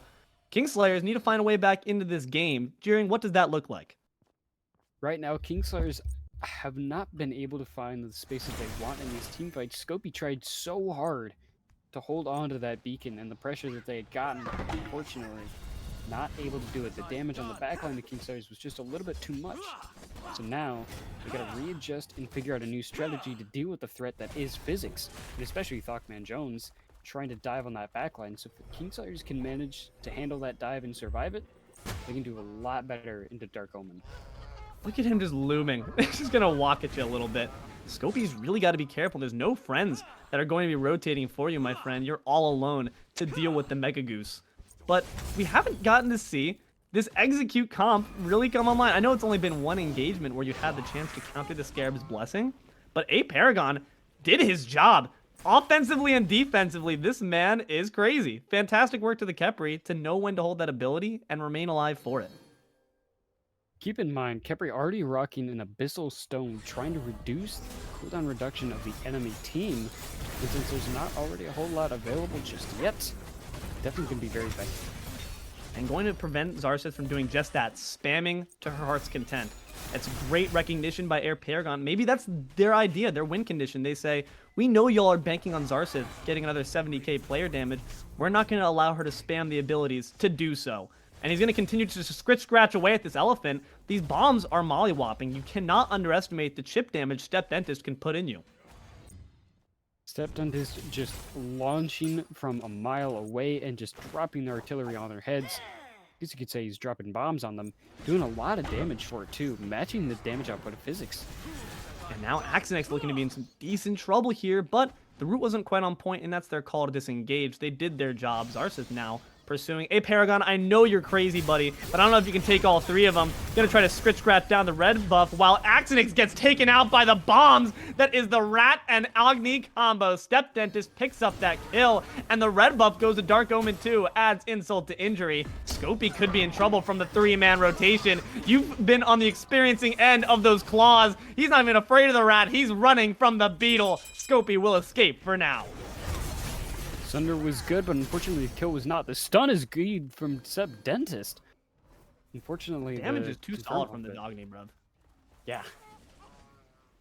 So He's then, in definitely this been case, Dark Omen is now kind of putting a repeat of what we saw in the early game. Now 16 minutes in. They've been so many aggressive invades on the solo side jungle, to their credit, and it's working amazingly to their favor. Kingslayers just haven't been able to find the right fights. I don't know, though. When it comes to the late game, I know we said that was their advantage game one, but does this comp gear well towards that, or do we need to find more guerrilla-style fights? Kingslayers do have the advantage of the fact that, one, you have a Tiamat for late game. Two, Kwang for late game. Both of those make for a very solid late game. Three, you have two executes, especially against a Kepri. That's going to make their late game a little bit easier than the early game. Not to mention, execute Xarxith once again, but didn't quite have the knockup this time. ThockManJones could be in trouble now. The knockup is not good. The take to the skies is Axinyx going to find the rat as a little appetizer. The question is, will it be the hors d'oeuvre to more damage? Going to opt to land for safety instead. Continue the farm, just take those small victories and make them big ones. Tier 1 tower might be looked at here for Dark Omen, though. Xarxith's got something to say about that. Walking in with some swagger to try to drop the Child of Creation. Solid damage onto it. They just need to get a couple more basics, and indeed, the Tier 1 tower will fall for Dark Omen. with Tier 1 tower gone, Pyromancer is going to be looked at immediately. Gold Fury is still available. The Kingslayers don't have too much presence to try and do it. At least, not until Axinyx goes to backup value. And ThockMan's back on the scene. The longer this fight takes place, the more Dark Omen stands to be at an advantage, but here comes Scopey getting pinged out. They recognize what's going on here, and recognizing that the Gold Tree is being engaged on, TrapBunny gonna try to take it! Takes Axinyx's life on the wayside! Fantastic steal by the carry! Vayu gonna have to beads that route. aParagon's this Kepri. He's not gonna stop pursuing you till the ends of the earth, to the cosmos as well. Nowhere's safe for Kingslayers. Drops down onto Tatri, a bomb to follow it up, takes down the elephant. aParagon just gonna tank this tower for a bit longer, but their eyes on the prize, and that prize might just be this Pyro. They tried to pull it once before, didn't quite work out, but Dark Omen, they're not ones to give it up. They're not on a goose chase here. They are going for an objective, and they're going to take it. Go to steal away the Gold Fury, and Kingslayers not going to be able to say anything about this one. Fantastic work there. Grabs a Pyro tier name, and now 6k gold lead. Biggest margin it's been so far, 18 minutes in. FG Dance probably going to be the next apple of everyone's eye. What's the game plan of each team to make sure that ends in a victory for them? Kingslayers trying to get as much farm as they can in their pockets while they can. Dark Omen, on the other hand, looking to continue pressing their advantage. Physics doing exactly that. Just barreling down at Xarxith, who is a level up, but certainly doesn't feel like it, taking the brunt of the damage. You have the safety of knowing that once again you have the get out of jail free card. Your untargetable nature in the World Serpent is such a great boon to you. Dark Omen gonna grab another Stygian Beacon to their credit, and we saw how useful that was to them in the prior game. Now 5,800 gold ahead, solid to their names, XP as well, proving to be very effective for them. Kingslayers at this point in the game, I think the advantage was more so on their side, and we're seeing it across the levels here. 3 deficit for the jungle. And like you said, an Kwang that's behind is not a happy one. Absolutely not. And especially when you're a full item behind, it feels even worse. Because Rat, having access to that acorn, it may take up a nice big old item slot in the early game, but by late, you got some really powerful stuff going on. And the passives on those acorns can really change it. Thistlethorn giving you 2 extra acorns on the side to make those stuns that much easier, not to mention doing increased damage. Dark Omen taking every advantage they can with those builds, and pressing it to the max. They may be behind in ADC, but Value is not going to be able to carry this game alone. Xarxith already tried that in game number 1, and unfortunately, it did not end up working out for Kingslayers. Did not quite pan out. Might not pan out for Tatri either. You don't want to see those Ohms be used like that, because it's just going to be, unfortunately, down for a few more seconds longer. But members of Kingslayers kind of swarming around here in the mid lane. Doesn't seem like Dark Omen wants to push the FG quite yet. They're going to wait for a bit more farm to fall, but I don't know. Does that benefit Kingslayers more the longer we wait here? Or Dark Omen, do they have the advantage? Dark Omen can try and press out the buffs, steal some farm, and prevent Kingslayers from getting the money that they want. But the longer it goes on, Kingslayers will be able to get access to more farm, more waves, and get back into it a little bit more. Not access to that red buff, though. That belongs to Physics now. And he's going to put good use to it, surely. Vayu, I don't know why you're jumping, my friend, because a rat's about to jump on top of your head. Never mind. Opts to join the fight over here in the jungle. World Serpent uses well some big tools down on the side of Dark Omen. That ensures this Fire Giant fight might not be happening for a foreseeable amount of time here. Significant amount of time. But what do they look for in the meantime? Oni Fury going to be spawning in 30 seconds. Dark Omen makes sure that they grab the Oracle so they have vision. And if they go ahead and reset now, spend money, get some items, that's going to be a little bit more of a power spike, and it'll make Kingslayer's next team fight that much harder. Kingslayer's already down now. They're just trying to survive long enough to get to that late game, but with only 2 kills to the 7 on Dark Omen, they're having a lot of trouble doing it. Down, but certainly not out. Oni Fury spawning back up, and it seems like that might be where the attentions are focused. We're not quite ready for the big leagues of the FG. Let's take a look at the simulation instead here. Find out how the objective game plays out. But with Tatri and Dharmic Pillars, you stand to gain quite a bit here. Going to be begun by aParagon, who can deal some damage with those claws. That's all the secure that Dark Omen needs, it seems. Tatri's looming, though. They need to find a way to deal with the elephant, and they're indeed going to just turn all aggressions on him. ThockManJones takes into the elephant, and Vayu takes up with the bow. ThockMan going to fall as well as aParagon. 2 kills down, courtesy of the ROM. Kingslayers now have all the space necessary to take back up the Oni Fury, and Xarxith and Axinyx looming about, looking for some more damage they can find, but Axinyx might have found a bit too much onto his own head top. Physics going to collapse right onto the Ao Kuang, breathe on his neck a little bit, but the bomb's off the mark, and that was pivotal to find the kill. Trap Bunny, Eagle Eye going to take it on the end back, but Kingslayers, at least for their credit, grab an Oni Fury. Overall, 1 for 2 trade, and the Fury goes their way. Kingslayers decisively win that fight. Much better team fight this time. It also helps that they're able to catch ThockManJones trying to charge through the Cosmos on the line of Dharmic Pillars, and that is a very high damaging ability, as everybody loves to say. The most damaging ability in the game, you might even say. This was definitely proof of that, yeah. And now Pyromancer, going to be looked at here for Kingslayers. Just going to try to get themselves back into the game. Now it's a 4,000 gold lead, and now it's going to be reduced even further. Fantastic play to them, but Scopey might be in their sights. Gonna put the Dharmic Pillars on his back. The Fatal Strike did get them past that obstacle, but now you got a rat to contend with. Drops down on your head, but gonna be stunned out for a little bit longer. aParagon, Scopey's bane of existence, gonna find a second kill for the Khepri. We thought this Achilles was gonna be a threat to the Khepri, but so far, I'm seeing Khepri with 2 kills. Scopey, definitely not feeling good about that.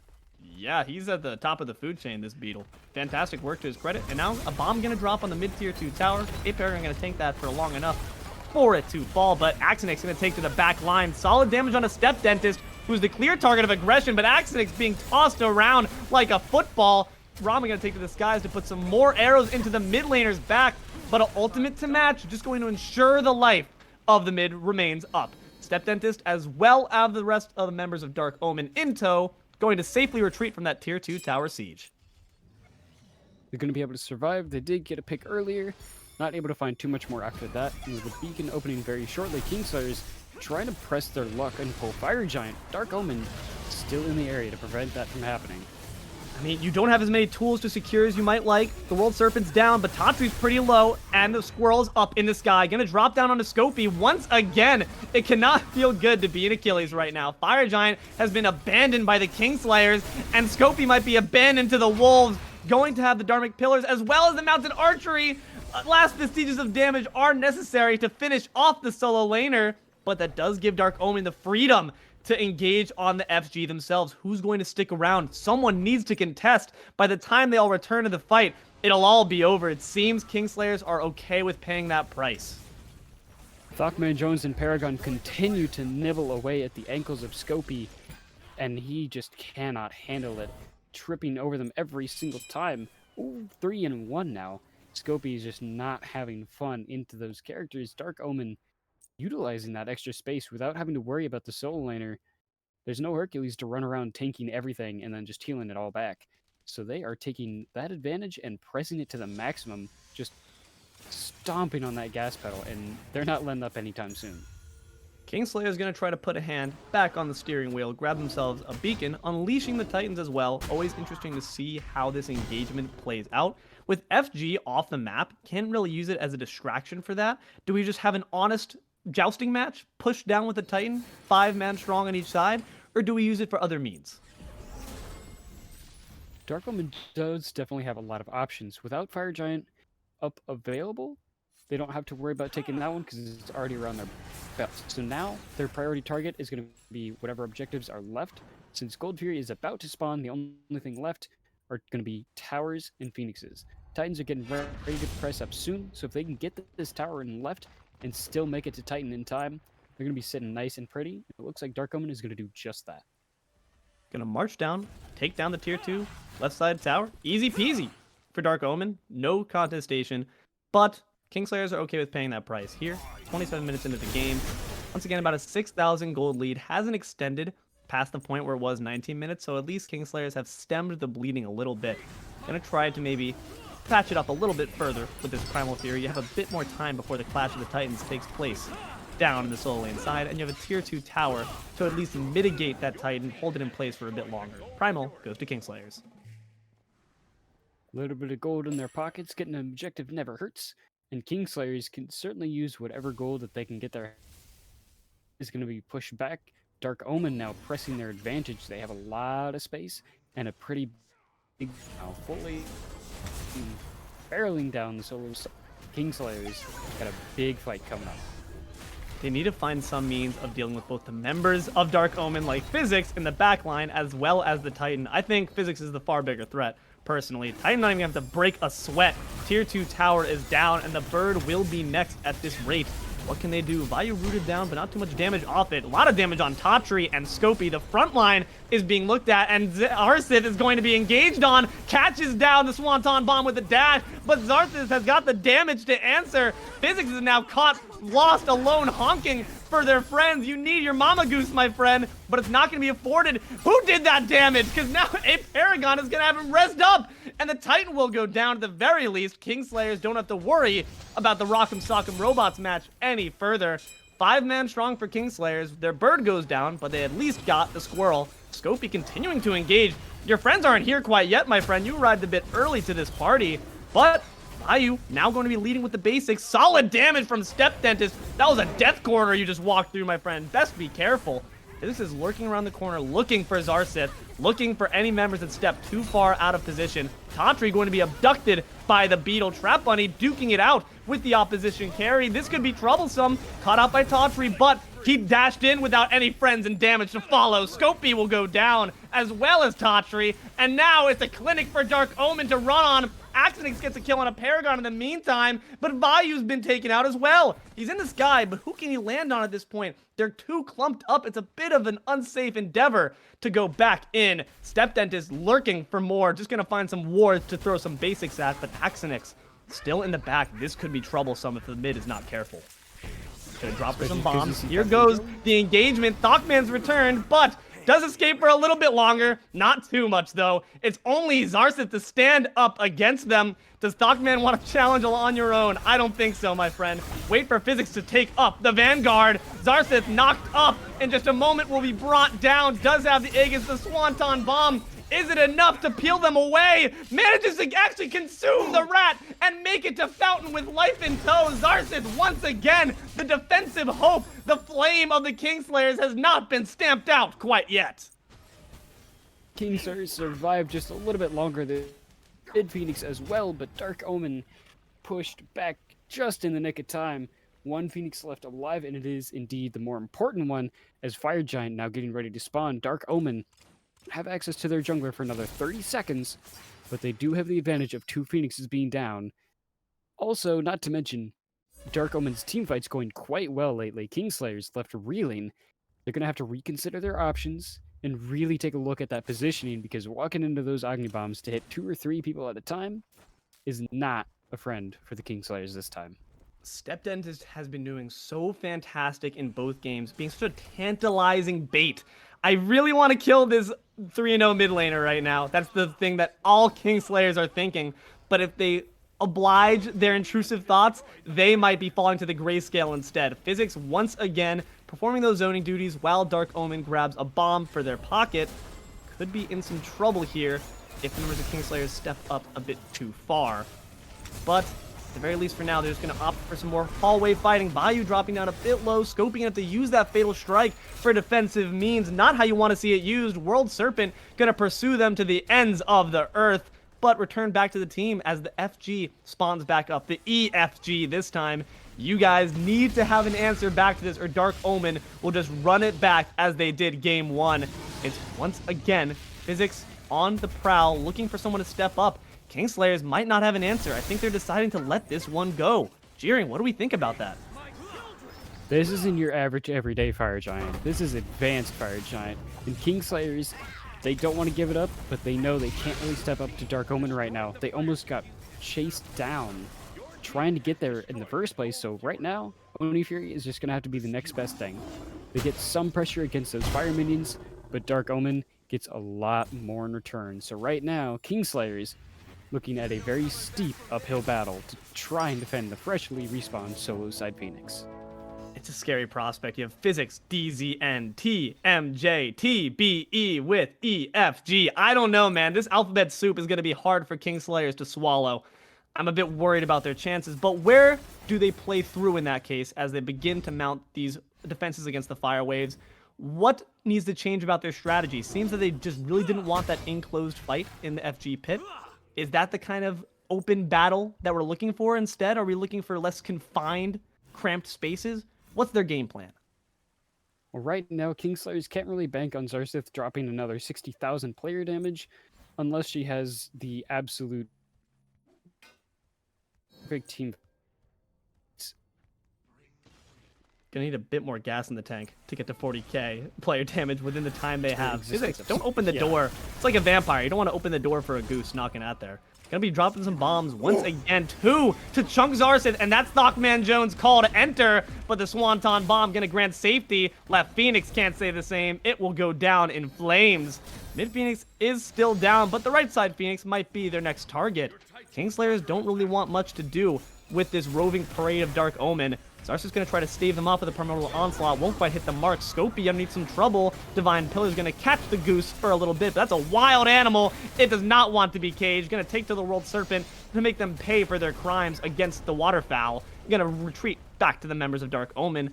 They have the EFG, of course, can use that sustain to maybe crank back the health a little bit, or they're just satisfied with their work so far. 4 members strong of Dark Omen remain on the front lines. Physics has retreated back, but I can only imagine the TP will come back a moment sooner. Does re-enter the fight, and ThockMan is once again playing distraction duties in the mid lane. Members ascend to the sky. Gonna put some snipes into StepDentist, and the Khepri ult is there to match. Once again, prioritizing, understanding that the executes would deny it in other contexts. aParagon putting down the Scarab's Blessing where it counts. Recognizing where it does and does not work, able to correctly utilize it to survive those Rama snipes as Dark Omen re-engaging.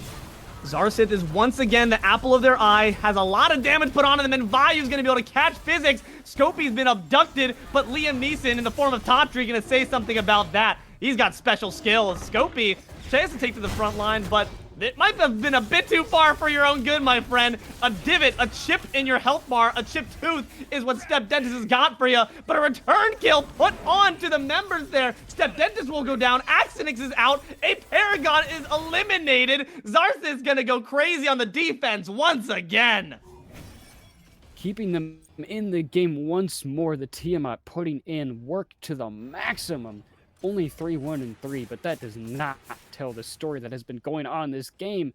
Not to mention this game, but the previous one, Tiamat, a true master of this siege defense, keeping the team in the game just a little bit longer. Xarxith, credit to her, if no one else, really just making sure that this team stays in. But keep an eye on Vayu. Yeah. Being able to just dash in, eliminate somebody, and then just getting back out, that was just absolutely criminal. Being able to dash into 3 like that, get a kill, and get back out with your life. Dark Omen forced to back off of it. We see 2 It's very potent. really It's cares. very potent play from this Rama. It's very easy, of course, to say Xarxith, Tiamat, goes crazy. Yes, it does, but Vayu's been bringing down the damage numbers, and you can see Rising Star, in fact, surpassing recently the Tiamat. So very solid job rocking 4 and 1. You have to watch out for the Rama, but of course, the safety that it provides just slings basics at you from the wayside. You need to have an answer, and so far it's been to just try to focus all attentions through ThockManJones, through the Cosmos, as the Primal Fury is being looked at here, and will be secured by Dark Omen. Do we agree, as we see also a little bit of a pause, once again, calling timeout, we love that move. Do we see the strategy changing? Does ThockManJones need to use these ultimates differently? So far, the call of trying to get in there and take out Xarxith has been going well, but so far they have not been able to end the game. So Dark Omen, while they are doing very, very well with these strategies, aren't quite able to get the final victory. So they do have a little bit more work to do, so some slight adjustments may need to be made. And like you're saying, Vayu may need to be the target, because Vayu is getting a lot of value, and that Rama is doing a lot of damage so far. So if nothing else, Dark Omen does have a second target to be engaging on. This one also with a lot of safety, especially with that Astral Barrage being able to immune outright a lot of damage. That's going to be an issue for them, because I feel like if they dive onto the Rama, as Dark Omen dives into this EFG once again, I don't think they have the gumption, maybe the awareness to step up to this, but Kingslayers are going to lose another EFG to Dark Omen. Fantastic work without contestation. You see Vayu trying to push up against these fire waves, but with Fire Giant around your belt, I don't think these Phoenixes will stand for much more time. It's just going to be an issue again. The stellar defense of Kingslayers, will the walnut be cracked this time? Kingslayers losing yet another Fire Giant. That's going to be a very Dark Omen for them.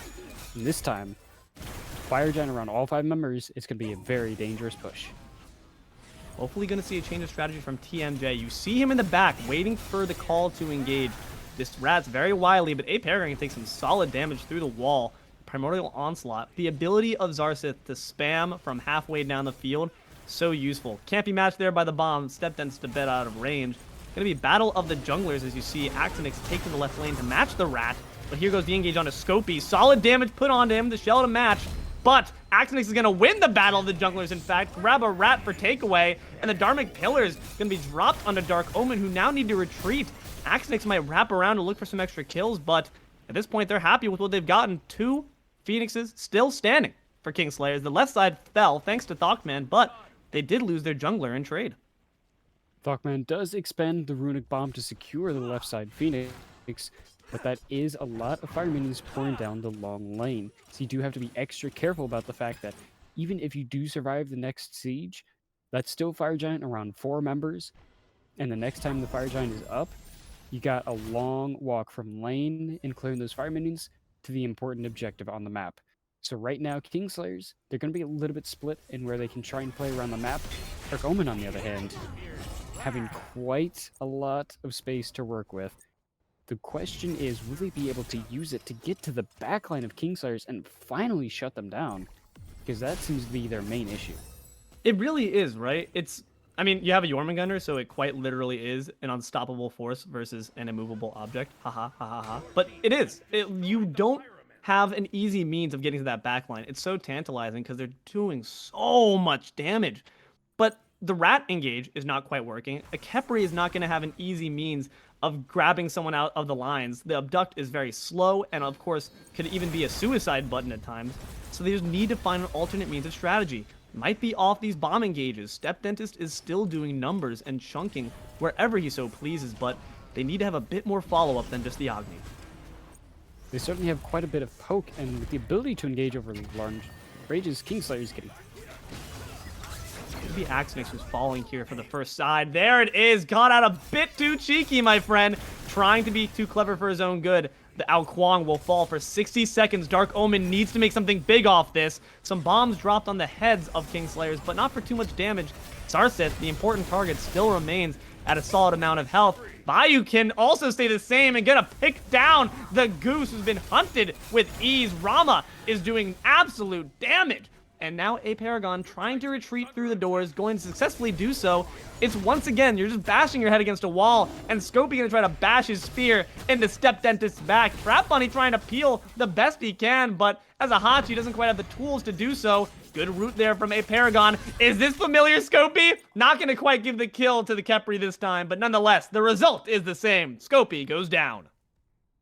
Despite his name, Scopey is not going to be able to look through the periscope and see the danger lurking just beneath the waters, and that will end up being his life as Rat coming in through the cosmos to try and finish this game.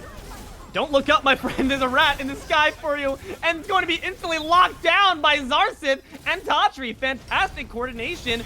Once again, another ThockManJones attempt to take down the mid laner will not succeed. Instead, it's going to be the back line dropping in on Dark Omen. Trade for trade. TrapBunny goes down. So does Vayu. It's once again Xarxith left standing. Axinyx is back up, and StepDentist will finally go down. You're not going to retain that KD this time. It's a temporary deicide as Physics takes back up the mantle to defend for Dark Omen. Kingslayers may be down 2 birds, but they have a lot of extra space to be working with only 1 member alive. Oni Fury already up. Fire Giant about to spawn. Dark Omen, 1 member alive. Xarxith, on the other hand, might be in danger. Physics is just too much of a threat, but Axinyx is here, going to take to the World Serpent. You're not going to probably be able to get the final kill, but will he decide to stake his life on it? It's a big decision and not one that I would agree with if he went back in, but Scopey is waiting to secure a real deicide this time. No Khepri here to save you around this time, Goose. And that's going to be a tier 2 tower secured for the Kingslayers, but they're rocking a bit of low health. Do they decide to continue pushing up this mid lane? Scopey coming in clutch with an actually cannon ability that was, in fact, a fatal strike. And now, with Fire Giant spawning very shortly, Kingslayers leaving their support alone in the left to try and clear a wave. And this is hard to watch. All right, there's Vayu. All right, we're good. There we go. Vayu's going to sweep that up with the quickness. EFG, the third one to stand for this fight. 42 minutes into this game. Does Kingslayers have the resolve and the ability to stand up and contest this one, Jeering? Kingslayers has a little bit more space to work with since the left side Phoenix is spawned back up, but Dark Omen have a lot of extra presence because they've been winning a lot of these team fights.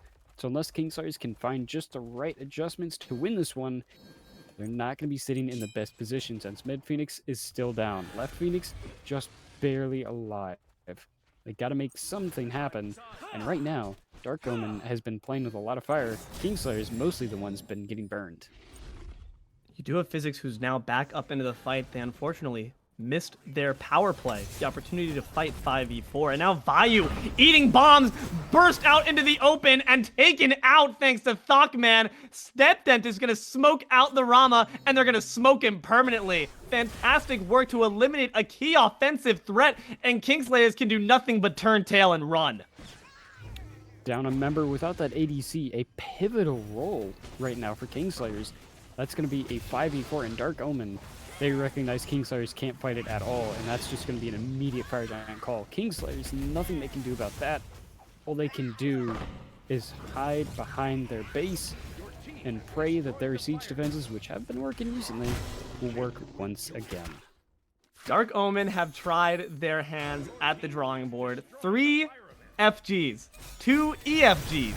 They need to find a means to take out Xarxith. What's it gonna be? They gotta try and pull something. Last time they're able to catch Axinyx out of position. This time they may not have the same option. They're gonna go for Scopey this time, but ThockManJones didn't quite have the range to land on him. Mid lane Phoenix will go down. Dark Omen opting for birds rather than kills.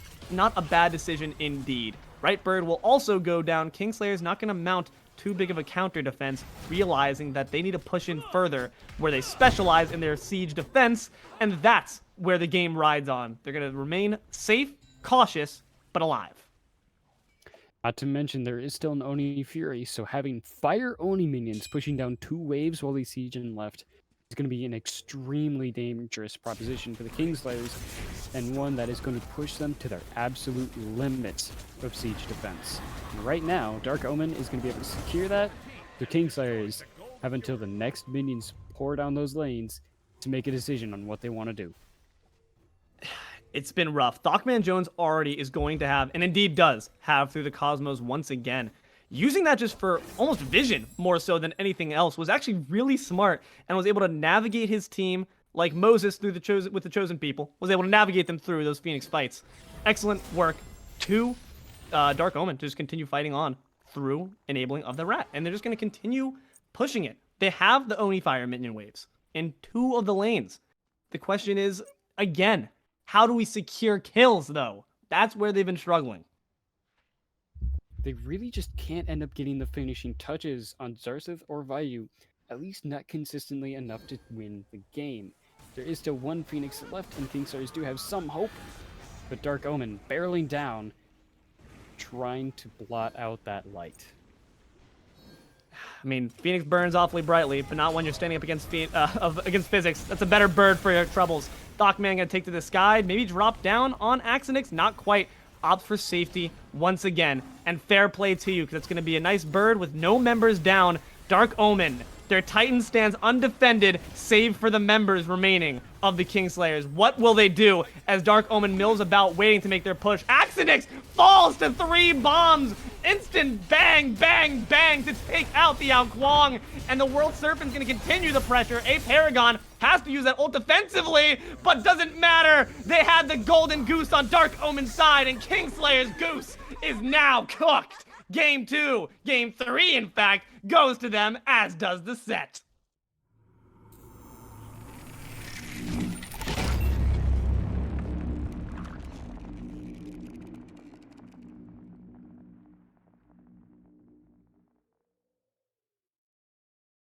Turns out, Jeering, the key was to not actually kill Xarxith, but to ignore her. We've learned a valuable lesson here.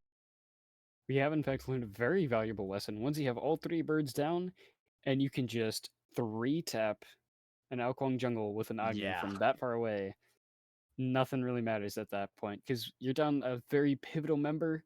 Your 2 backliners are already taking damage, forced to right back to Fountain. There's not much you can really do from there. And this time, it's not the 60k damage on Xarxith, but StepDentist. It was truly what you said, a cannon fight, a duel of the dragons. I mean, StepDentist not rocking a dragon quite yet, but it was a battle between the 2 mids. They both performed so well across these 2 games. Xarxith, despite not quite coming up with the dub, those defensive efforts were magnifique. But let's talk about other members as well. Tatri had some really solid Dharmic Pillar engagements to ensure that the team that was retreating, which was oftentimes when you saw it being used, could not get away quite as easily as they wished. And there's also fantastic play from aParagon on the offensive and defensive ends. Those claws are awfully sharp. Oh yeah, especially when you can nibble away at them that quickly. Especially when you find Achilles' heel twice. It's definitely going to be a good feeling. And since Physics was already cleaning house with that much damage, not to mention how much StepDentist put in, but Physics dropping that much and TrapBunny doing that much from just a mile away, and then ThockManJones to just dive in from out of the sky, right on top of your head to finish it out. Beautiful coordination coming out from Dark Omen, despite the absolute best, and I mean truly valiant efforts of Kingslayers. Dark Omen just bringing a little bit more heat, and this time Kingslayers end up getting burned for it. Yeah, there was fantastic play on both ends. Hopefully Kingslayers not too down and out from that loss, because there's a lot to look at and love from their fights. But that being said, that's all we've got here today. Week 3 Immortal Division between Kingslayers and Dark Omen. Thanks for watching. I've been Deelo. He's been JeeringLamb. We had iNooblet up on the cams, providing us this desk. Thanks for that, man. Appreciate it. You all have a good rest of your day.